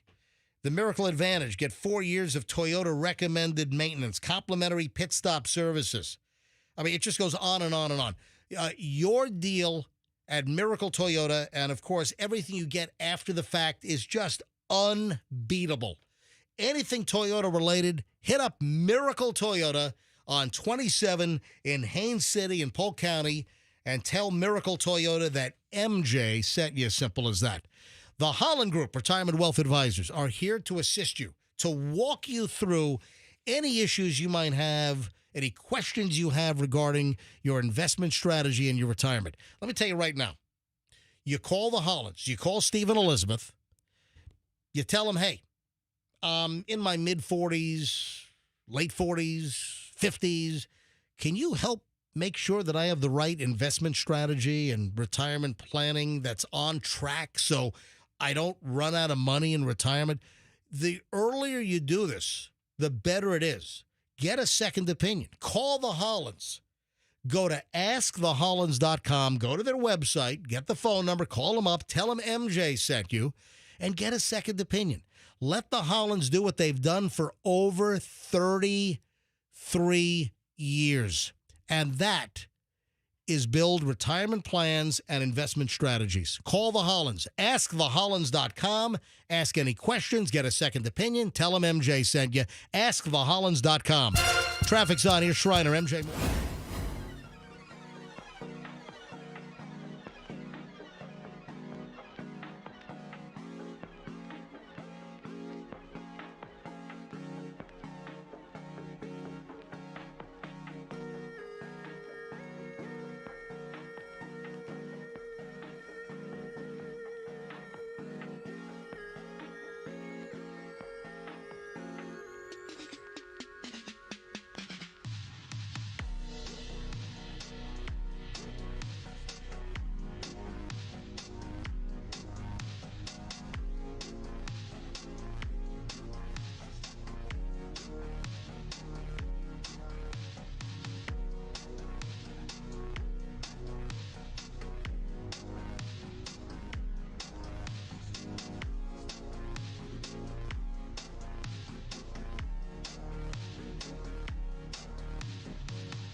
O'clock hour has arrived. 9:02. MJ, Fester, Michelle, and a great piece of audio with a golf course ass whooping. Talk about a beatdown. Holy moly.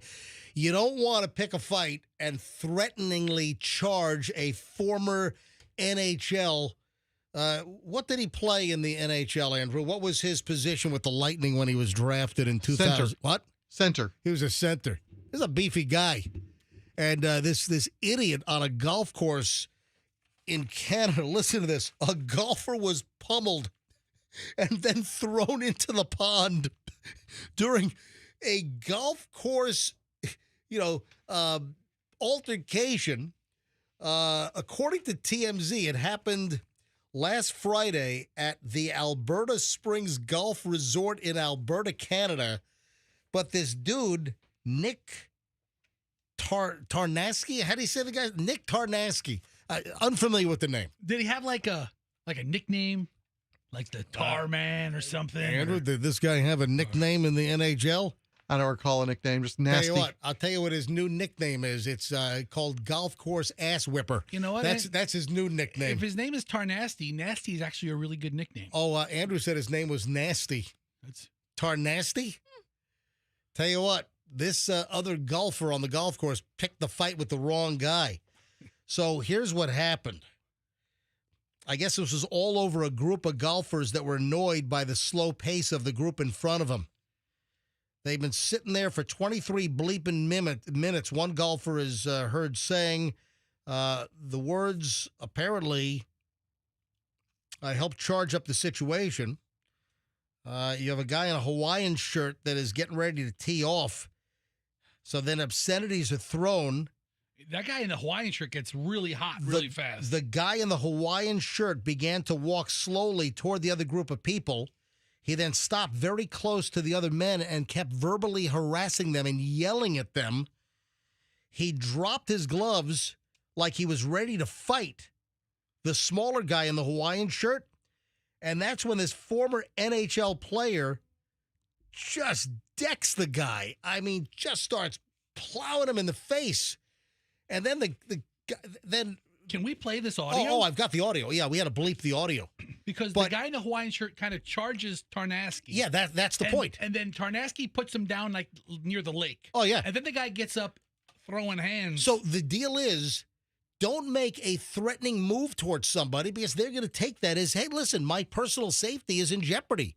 You're charging toward me. You are threatening me. So the audio is insane. And I said there's something very funny about the audio. Well, guess what's funny about the audio? What's funny about the audio is that every time this Tarnasky guy hits the guy, he makes his own noise going, bam, bam. I wish I was that much of a badass to say bam, bam as I hit somebody.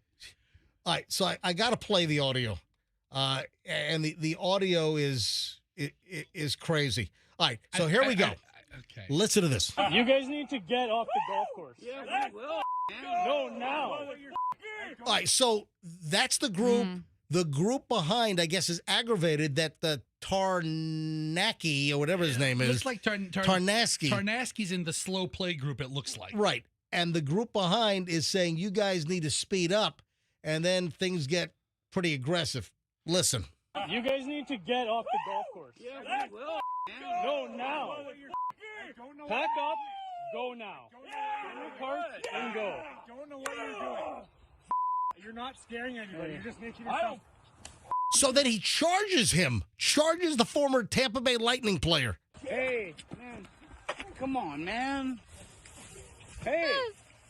And hey, off to a good start, buddy. I told you. Man, leave him alone. You want to know? You want to came at me. Leave him alone, man. I got it all. So then he charged him. This is all caught on video. Record. It's around the goal. I got it all on record. Around the goal. Hey. You want to go, guys? Do you hear him? He goes, bam! The hockey player is just punching the guy in the face. Every time he hits the guy, he's going, bam! Bam! He's like narrating. It's like an old Batman cartoon or something. It's like he turns into a golfing Incredible Hulk just there because he's mild-mannered. He gets yelled at, and he even said, don't do this. You're not scaring anybody. And then he doesn't throw punches. He uses his momentum to throw him down. He grabs the guy's Hawaiian shirt like a hockey jersey and then grabs his shirt with one hand and then starts hitting him in the face, and he's punching the guy, and he's going, bam, bam. He's narrating. He's doing sound effects for his bams. Look, he's holding him in place. He's making sure he's got his target. Oh, I've got a nickname for him. Bam Bam. he's Bam Bam. Hey, leave him alone, man.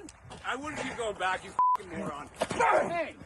Bang! Come on, man. Bang! Is he going bang? Yeah. Is it bang or bang? Bang! Every time he hits him, he goes bang! Bang! He's doing his own sound effects. It's like insult to injury. I love it. How do you get in there? Enough! Are you still cheering on you? Enough! Get out! Hey. Isn't golf supposed to be a peaceful, relaxing game? You know what, MJ? It's supposed to be on its surface, but you got to figure you got a bunch of young guys here, and they're doing nothing but drinking. Yeah, because that guy does look drunk. Yeah, I mean, I've been invited to golf, and I'm like, I'm not a golfer. And the guy's like, you drink and drive golf carts, and I'm like, hell yeah. What's the biggest mistake you've made in your adult life? Oh, that would be charging a former NHL player and threatening him. Bang! Bang! Enough! Hey, get him the out of here! No, it's not going to go well for It's not okay. Take him home or get him out of here. Get moving! I said stop looking like an idiot! Get out of here. And then in that whole fracas, then the guy gets thrown into the pond on the golf course. He threw him into the pond first. Yeah. And we thought that'd be enough. Then you could hear him rumbling through the grass. And then he still charges the guy. God. And the guy wasn't going to kick his ass. He was just going to try to calm him down. All right, so that was former Lightning center Nick Tarnasky. That's awesome. Yeah, who Andrew says was drafted by the Lightning in 2002 or 2003 or something. Wow, don't pick a fight with him on the golf course. He's my new favorite player. He will hit you and go bang, bang as he's punching you each time. So we don't know, are they pressing charges? Or Couldn't he do like pow, zap, zing? Like the old Batman stuff on the screen. Remember all that crap?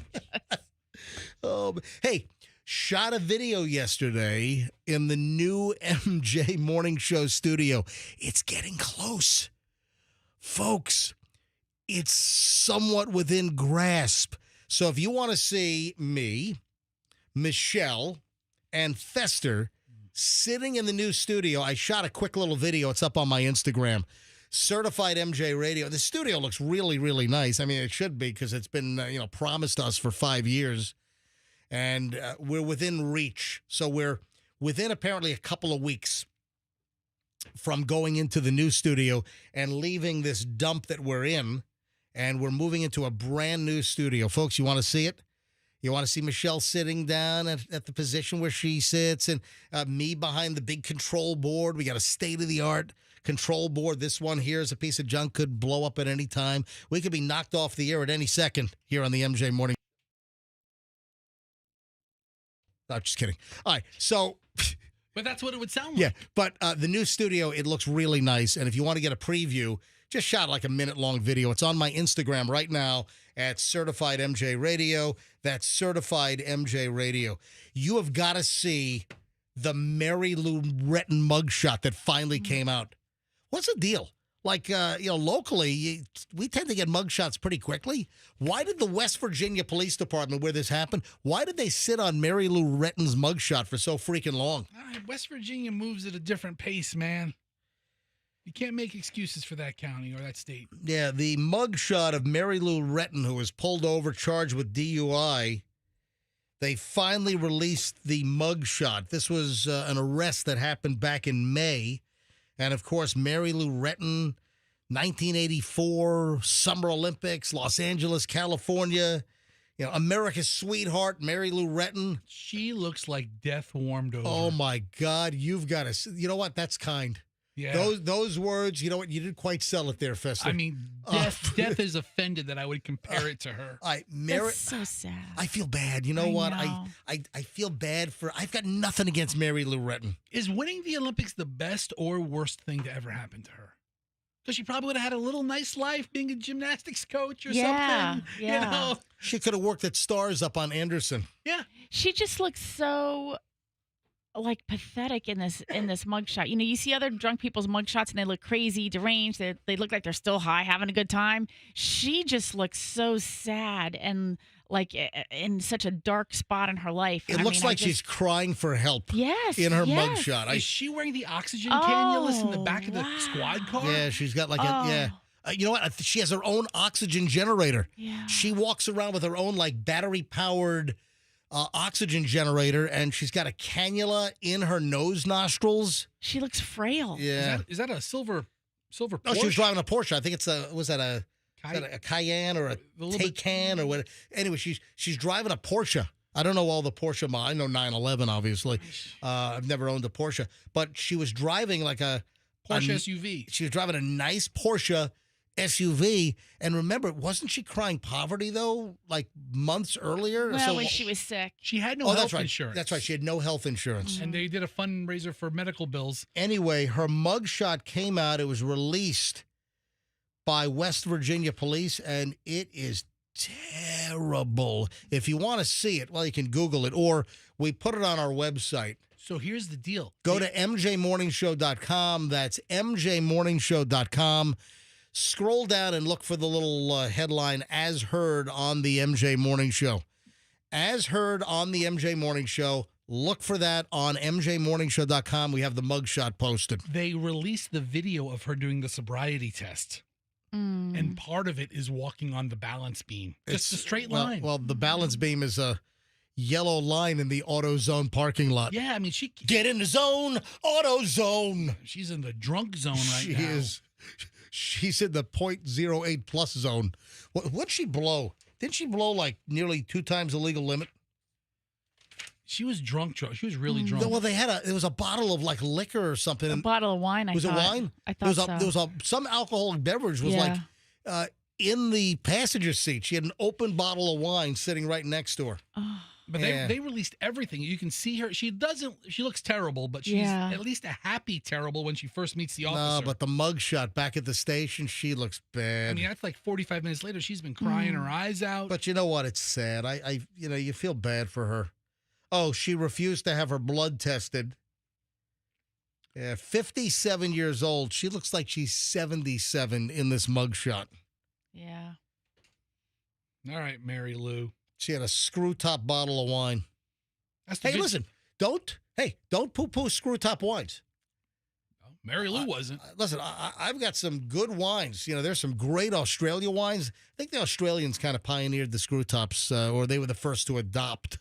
But man, there are plenty of decent screw top wines that are out there. But there are also some really crappy screw top wines as well. So, Mary Lou Retton, guess what's coming out, Fester? What? Give me something. I know. Guess what's coming out. It's a new Barbie doll. Oh, okay. Guess which new Barbie doll is coming out?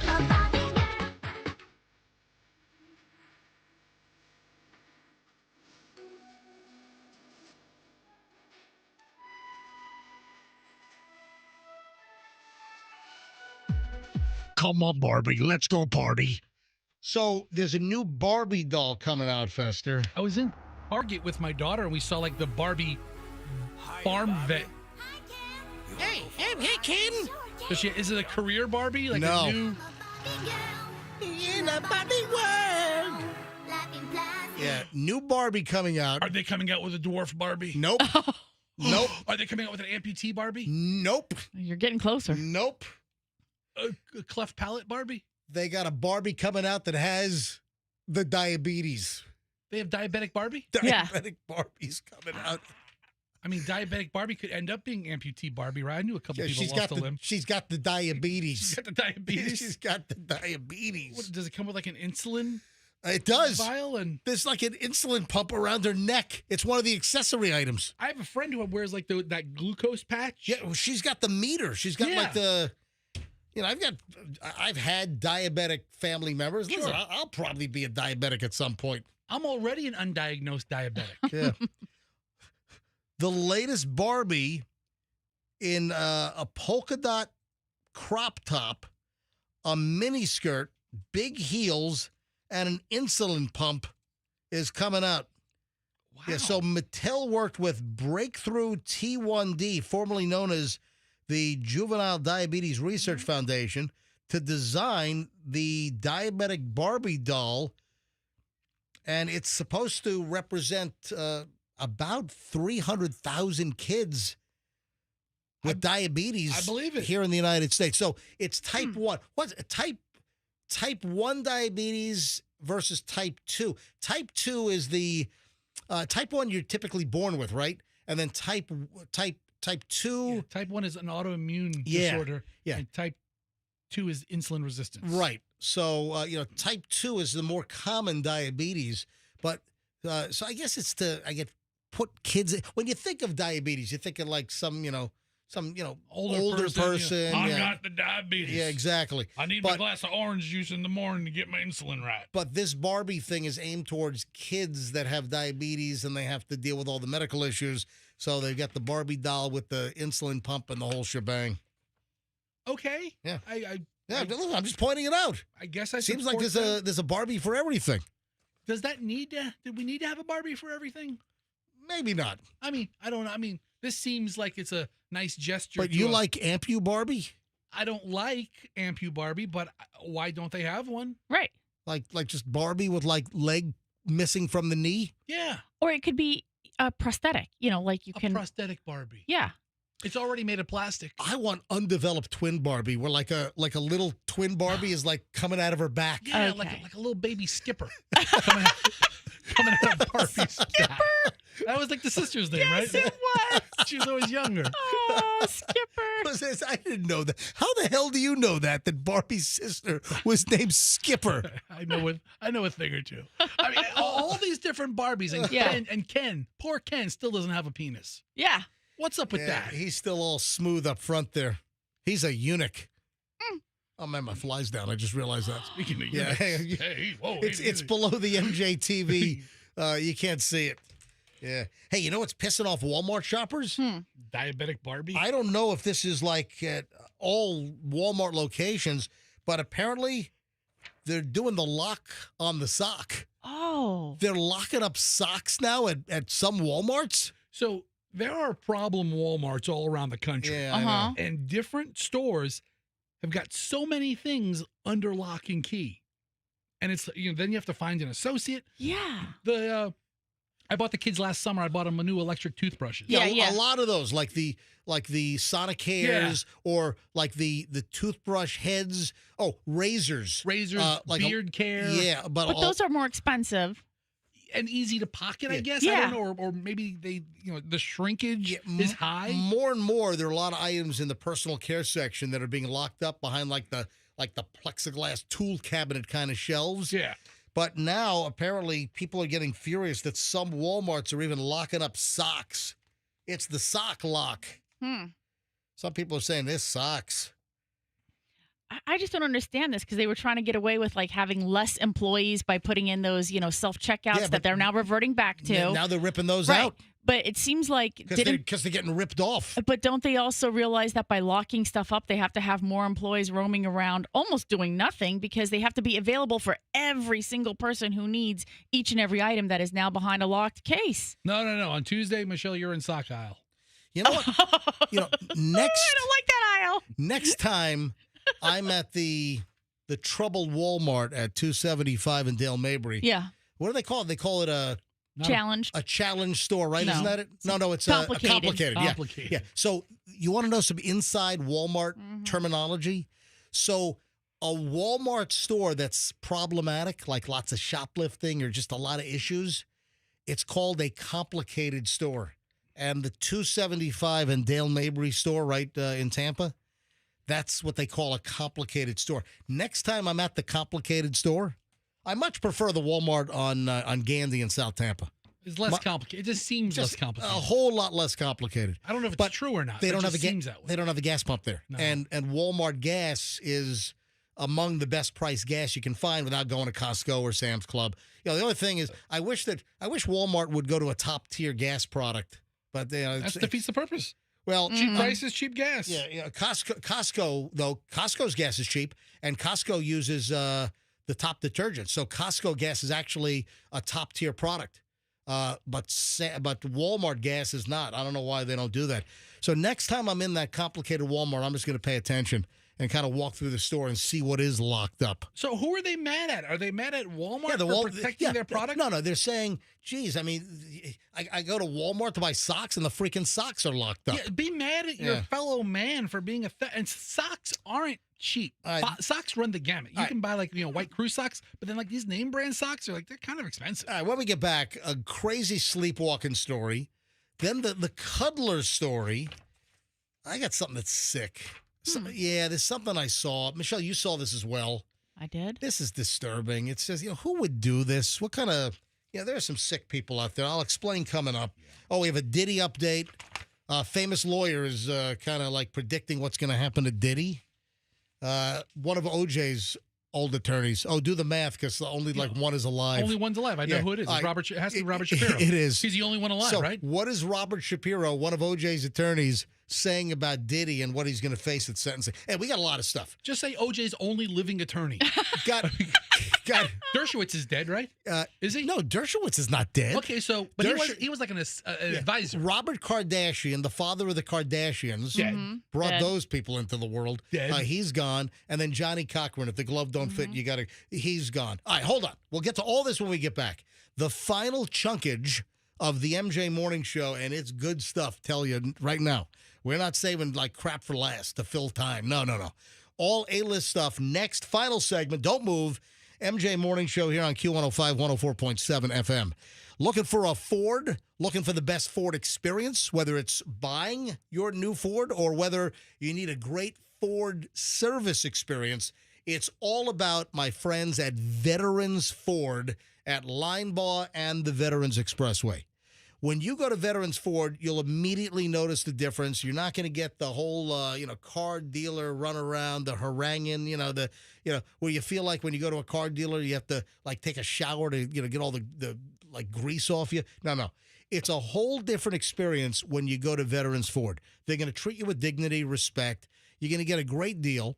You got to mention me, MJ, and tell them you want the MJ deal. So you walk into Veterans Ford and you just say, hey, I'm an MJ Morning Show listener. They'll hook you up with one of their associates. And you just say, hey, I listened to the MJ Morning Show, and MJ said to ask for the MJ deal. You're not going to get a better price at any other Ford dealer in town when you ask for the MJ deal.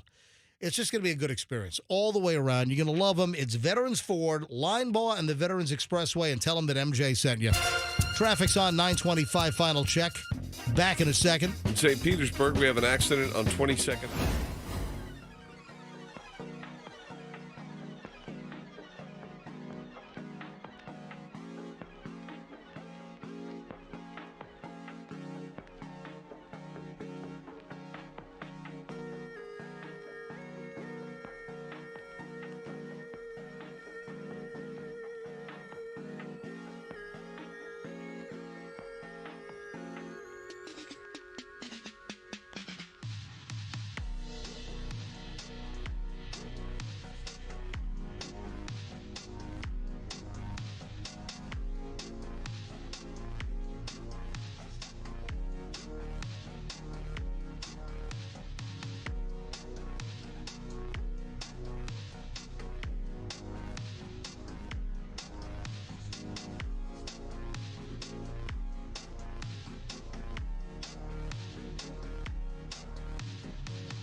did we talk about nearly first thing this morning? Think. Oh, gosh, I can't think that far back already. Come on. I remember first thing you talked about this morning. Yeah, it was Where the Hell's Fester? Right. Or, Yeah. I don't know if it was that or... It was what we talked about the bridge. Yeah, that's it. All right. So, Michelle, Mm-hmm. we're just a few minutes away from experiencing the new traffic pattern on the Howard Frankland 275 North. Yay! I'll be sleeping through it. You're not. Yeah, so we saw it looks like the remnants of the switchover this morning when Michelle and I were coming off the bridge about 5:25 this morning. The traffic was kind of jammed up. This is early this morning. So going northbound on 275 from the St. Petersburg side, getting onto the bridge, heading toward Tampa, it was all jammed up because they were moving the traffic overnight from the old northbound span, which is the oldest section of the Howard Frankland Bridge, and they've determined that is obsolete. That's beyond its lifespan, its useful life, and which is code for it could cave in at any moment. So, Michelle, we rode our very last time ever leaving the show yesterday, heading home to Tampa. That was the last time we'll ever ride on the old Howard Frankland northbound ever again because they start demolishing it in a couple of weeks. And we didn't celebrate? Yeah, we didn't do something to memorialize that event? You know what? We should have just stopped right in the middle, Yeah. whipped out a picnic table, and had a cake celebration or something. Balloons. Had a moment with the bridge. Yeah. Yeah. I mean, I would have slowed down. I would have put on like some Boys to Men, you know. How do I? Oh, that's right. Say goodbye. Say goodbye to a bridge I've driven over 10,000 times. Let's do an AI song quickly, saying goodbye to the old Howard Frankland Bridge. All right, let's not. That we shared. No, but seriously, in just a few minutes, when we shut the show down, we get in the car, we head back to South Tampa, Michelle. We're going to experience the new traffic pattern, and we're going to be put now into the middle. So the old, the one that's the furthest to what? The south? The southernmost span. Yeah, the southernmost span, that's done. It's over. Cars will not ride on that again. No Are they more just gonna traffic. blow it up? Yeah, Or they're going to recycle it? Or can you recycle that? Oh, yeah, concrete. Oh, yeah, concrete's recyclable, sure. Yeah, Okay. that stuff, man. Can you imagine? That's a huge job. They have to demolish that entire bridge from St. Pete over to Tampa. And that's going to take, that's got to take a year to do that. Can I have them build me a house out of the recycled bridge? I'd be like, yep, this house built out of the old Howard Franklin. You know what I want? I want a piece of concrete from that. I'll ask the demolition company, just give me a chunk of Oh, we ought to buy chunks and make keychains out of it. Like you get like a 40-pound chunk of concrete with a keychain. Like the Berlin Wall pieces they sold in the late 80s? Yeah, exactly. You know what? I have a chunk of the Berlin Wall. I have a little chunk. I have a little piece of the old Berlin Wall. I do. A chunk of the old Howard Franklin before it collapsed. Yeah. Anyway, Michelle, the bottom line is that's history right there. we're going to be on the new old span because we're going to be driving north home on the old southbound because the new southbound is the brand new section of the bridge, and the old southbound, as of this morning, becomes the new northbound Howard Frankland Bridge. Yep. How about that? Tampa, town of progress.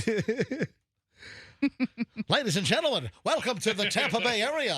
The progress is dazzling. I know what I teach. So we talked about Robert Shapiro? Yeah. Or OJ, you said OJ lawyer. Hang on. No. The first thing is I want to get to is somebody's really sick and twisted. And I guess it's been corrected. Michelle brought this to my attention. Some sicko, and I didn't know you could do this on Google Maps. Somebody changed that Camp Mystic in Texas where they had the awful flooding and all the campers missing. Yeah. Somebody changed the name on Google Maps to Mystic Graveyard. Right. What sicko would do that? There's all kinds of sickos out there. Michelle, how do you change the name on Google Maps? I thought Google had to change the name on the maps. I think you can make a suggestion, and I don't know that it's like what the process is, whether that sticks or not, or if they review it. I mean, you can change the name of a business if you say you're the owner, or right, or you associate a business address with another address. But they were also getting a tremendous amount of negative reviews, so I think they just removed them from Google Maps altogether for the moment. Yeah, and then they have a tragedy, and then you have all these people that want to be jokesters and put all kinds of bad reviews. Worst summer camp experience ever. Who would do that? I mean, you got to have a twisted, warped, sicko mind to do something like that on the heels of a tragedy. Oh, before I move on to some of the things I teased, I just want you to note that this will be easily recognizable. If you notice something different about today, this is because July 9th, today, will be the shortest day in recorded history. So heads up. Yeah, by what, like a billionth of a megasecond or something? Yeah, you're pretty close. Yeah, apparently the Earth is spinning faster today. So, well, this summer, this summer, the Earth is spinning faster as a result of where the moon is, and the celestial speed up is going to take somewhere between 1.3 and 1.6 milliseconds off of today's 24-hour clock. So you're going to notice that today's show is, or today's show will be faster as well. The whole day, today's date, Wednesday, July 9th, will be 1.3 seconds, I guess, faster. So it means the day is going to be what? The show is the same length. Yes. No, we're it's not. We're just going over by a millisecond. No. We were also sucked into a black hole. All right. So get your facts straight, will you please? So a millisecond is 1,000th. 1,000th of a second. So that's a millisecond. So what's a nanosecond? That's I think a nano is a millionth or 100th, thousandth. A nanosecond is a billionth. Oh, okay. A nanosecond is a billionth. Smaller. Not even a millionth. Yeah. Or a thousandth. I mean, of a second. So a millisecond is like, what, 1,000 nanoseconds? Yeah. Something like that. That's some serious math. Yeah. All right. Former OJ attorney Robert Shapiro says essentially that Sean Diddy Combs is going to face substantial prison time. So, I mean, you look at the federal guidelines on what he's been slapped with. And, of course, everyone's celebrating, in his family, Diddy's legal team all in celebration, all the, the Diddy fans and fans of lube and baby oil, they're all excited that. No, they aren't. The baby oil fans are frustrated because soon there's about to be a run on the supply. But here's the deal. So Diddy is not going to serve as much time. That's a foregone conclusion. It's a fact. Diddy is going to serve much less time than anyone thought possible if convicted on all the charges because he skated from the most serious charges. Yeah, he skated from the trafficking charge. He skated from the racketeering, the RICO charge. Yep. That could have put him in prison for the rest of his life. So Robert Shapiro, the first member and the initial chair of O.J. Simpson's defense team. So Johnny Cochran came along and said, "Step aside, Robert." Exactly. Have you ever watched that documentary? Johnny Cochran just pushed Robert right to the side. Oh, really? Like, I never saw the documentary. He's like, "Look, you're a press conference lawyer. I'm a real lawyer. We're gonna." Really? Yeah, Johnny Cochran. Oh, wow. Johnny Cochran was the brains behind that whole operation. Oh, yeah, damn right he was. Yeah, and listen, if the glove doesn't fit, you must have quit or whatever the actual real I terminology was. Earlier. I said OJ's only living lawyer. Shapiro, Dershowitz. Barry Scheck is still alive. Yep. He's 75. All right, so what the dream team consisted of what, like 37 attorneys? I mean, the dream team was. I think it's who's there. Yeah, the big guys. On the screen right there. Yeah. Well, we did find out that Diddy is going to be sentenced on October 3rd. Yeah. So in October, Diddy will be sentenced by the federal judge. Robert Shapiro was asked, what do you think is going to happen at the sentencing? And he said, I have to look into a crystal ball, and this is going to be a call that only one person is going to make. Yeah, the judge. Yeah, Shapiro did an interview with Fox Digital and said many times we rely on a probation report or a pre-sentence report where they calculate the guidelines. He said, according to what he knows experience-wise, that judges typically follow the guidelines. And the estimated range in Diddy's case would likely be 2.5 to 3.5 year range. All right, so I do not consider that a substantial prison sentence for the things I was facing. Yes. 3.5 years sounds like a cakewalk compared to life. Oh, right. And when you've already done almost 1 year. Yeah, absolutely. Whether or not he had a criminal history, I don't know. That could raise it. But having said that, and having seen the judge did not release him on bail, I think a message may be coming that you're going to be spending more time, so no reason to let you come out and then come back in. I think the judge has really taken notice of his violent tendencies is what we're seeing. Yeah. Well, listen, a lot of the witnesses are terrified that Diddy's going to come after him. Listen, bottom line is Diddy has the tentacles and he has the wherewithal and the means to send goons after people. It doesn't have to be Diddy himself. And I don't really think he has that kind of ability anymore. You don't think he has a goon team that still works for him? I mean, I think he has some nefarious people out there, but I think you're making it sound like it's going to be very easy for him. First of all of his communication is pretty much monitored, so it'll be a little bit more difficult for him to issue those types of instructions, perhaps. But you do have to worry about his sons, one son or more than one son. That they might kind of do something on their own, or they might read some code into what he's saying, and they are out there running the show. You right? gotta tell everybody to chill out. Right. Let's get dad home. Right. And that's the message that that his defense is trying to say is that look, he knows he's done wrong. He's been caught on tape, beating somebody, but the judge is like, and I saw it, and I hear from the witnesses, and the witnesses that weren't even called to testify are worried, right? So he's taking all of that into consideration.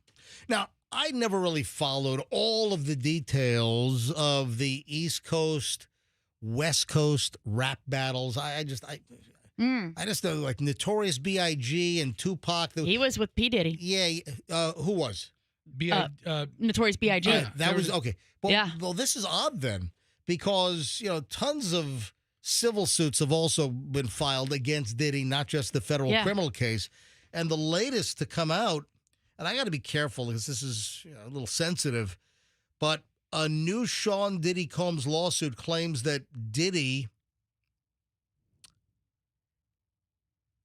pleasured himself into Notorious B.I.G.'s shirt.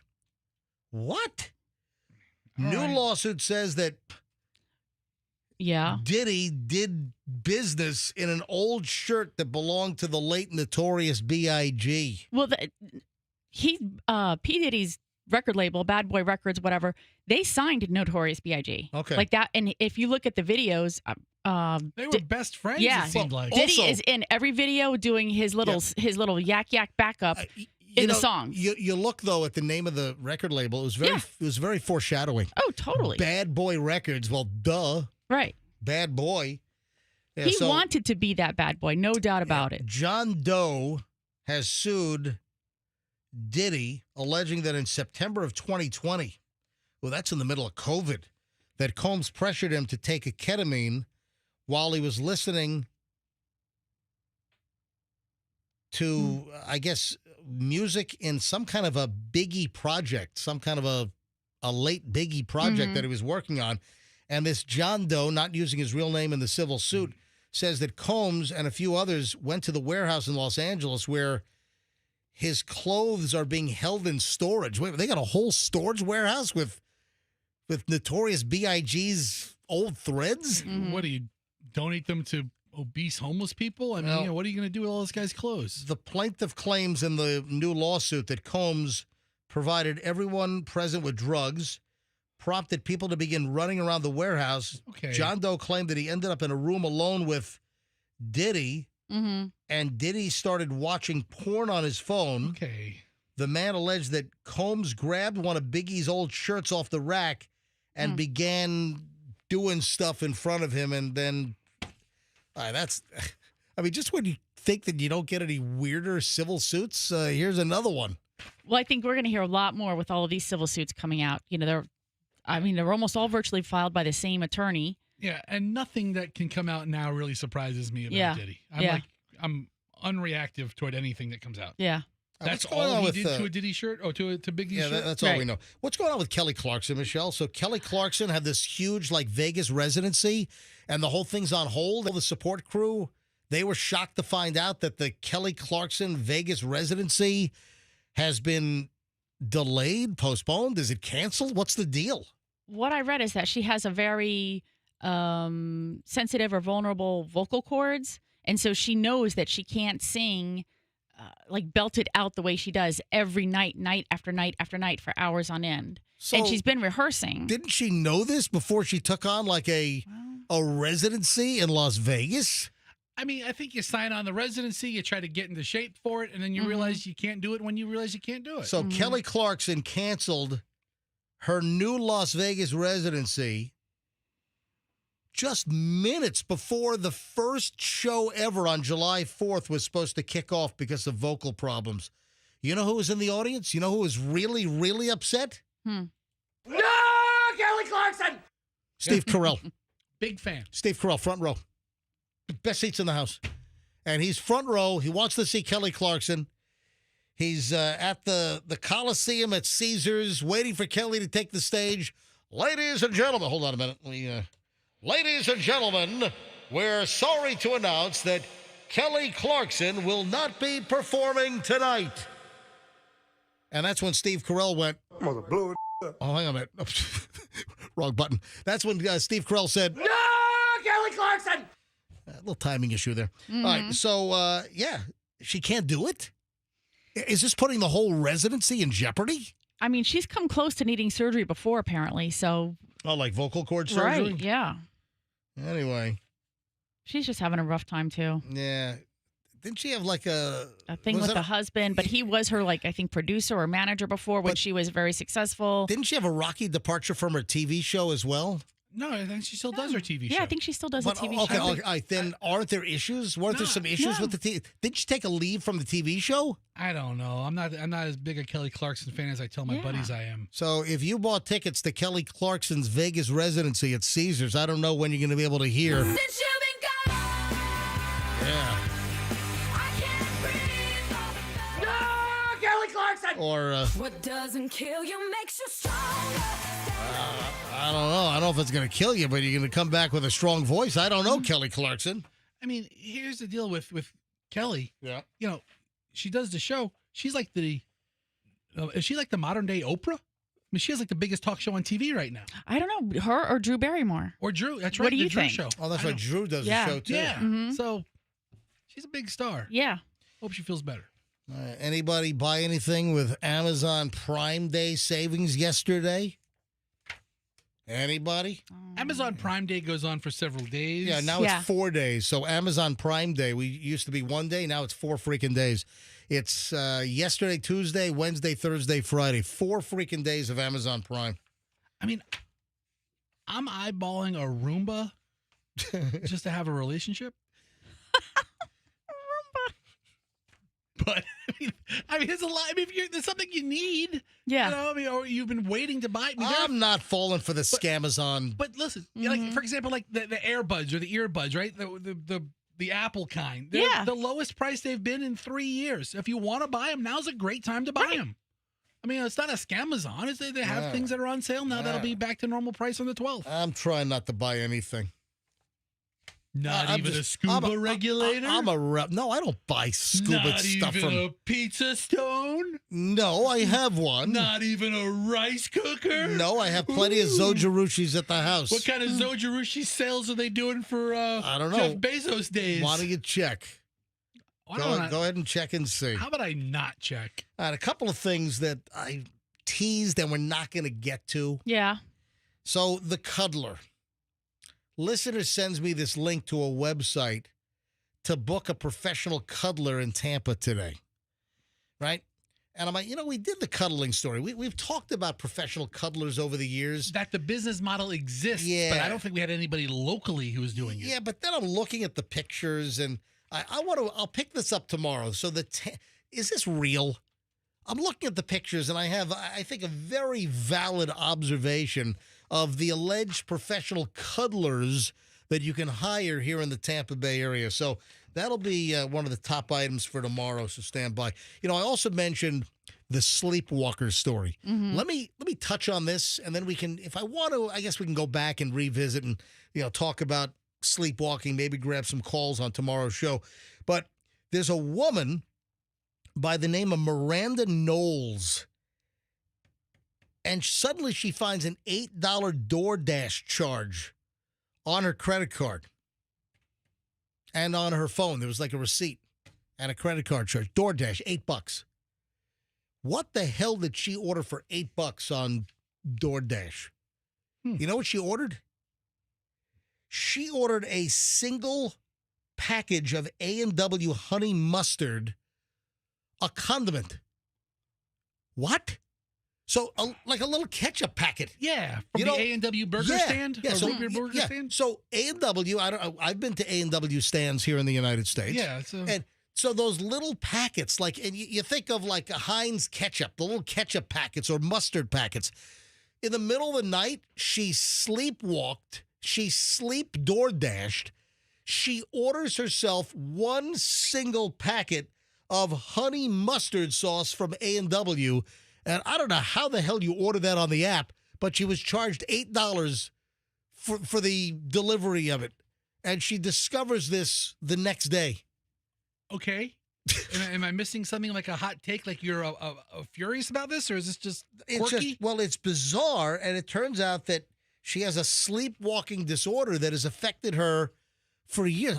How do you go on the app, or how do you go on DoorDash and order a freaking single little 2-cent packet of some condiment? Let's do it tomorrow. Well, I mean, you go to DoorDash, they have a menu. Let's say you would normally order a chicken fingers. Yeah. And then you would get to order your sauces. Give me 2 of the honey mustards. But she only clicked 1. She didn't order any chicken. $8 is actually a deal. To have somebody delivered? To have somebody bring you a packet of sauce? A quarter ounce of some sauce. Dude, listen. $8. Yeah, she said that she started sleepwalking as a child. And it happens up to 10 times a month. How about you lock your phone up? She said, that's a good idea. No kidding. Yeah, put it in one of those one of those concert lockup bags. Yeah, right. When you go to see a comedian or you go to a concert and they lock up your phone so you can't record the performance. So this woman, her name is Miranda Knowles. She's 39 years old, and she says that she's previously cleaned her house while sleeping. She's put Christmas decorations away while sleeping. She's crafted items while sleeping. Sounds like she's been reasonably productive. Yeah, that's what I'm thinking. She's prepared food while sleeping. She's bathed while sleeping. She's done laundry while sleeping. She sounds like the perfect wife. Yeah. And then she was confused. She sees an $8 DoorDash charge on her phone and her card. No memory of ordering anything. She said she was confused. She didn't see any bag in the picture. She checked her Ring doorbell. There was no bag, and she saw just a little sauce packet. A single A&W honey mustard sauce packet lying at the doorstep of her house. I mean, that's what she ordered. I remember Joey B., who was a former producer on the MJ Morning Show. He took Ambien. He had trouble sleeping, so the doctor prescribed him Ambien, and he did all kinds of crazy stuff. He drove while sleeping.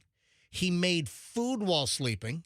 Yeah. We've told the story. He made like a full plate of lasagna, like I mean, layers and ricotta cheese and ground beef and bechamel, and he's making a whole lasagna in like a Pyrex baking dish while he's sleeping in the middle of the night. Yeah. And woke up, he had sauce all over him in the bed and everything. It was crazy. Maybe we'll follow up on that tomorrow. We got to roll. And look at the crap I'm leaving on the table. So we have a lot of stuff for tomorrow's show. Folks, I want you to have a phenomenal Wednesday. Man, the week's flying by. And we'll see you back here tomorrow. If you need to get a hold of me, I'm MJ at MJMorningshow.com.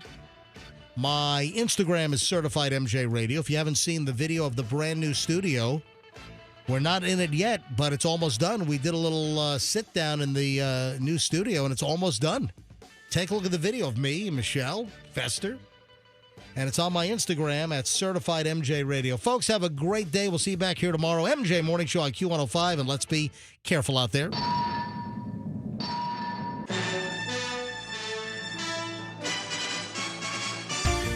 Hear the latest MJ Morning Show podcast on the Q105 app.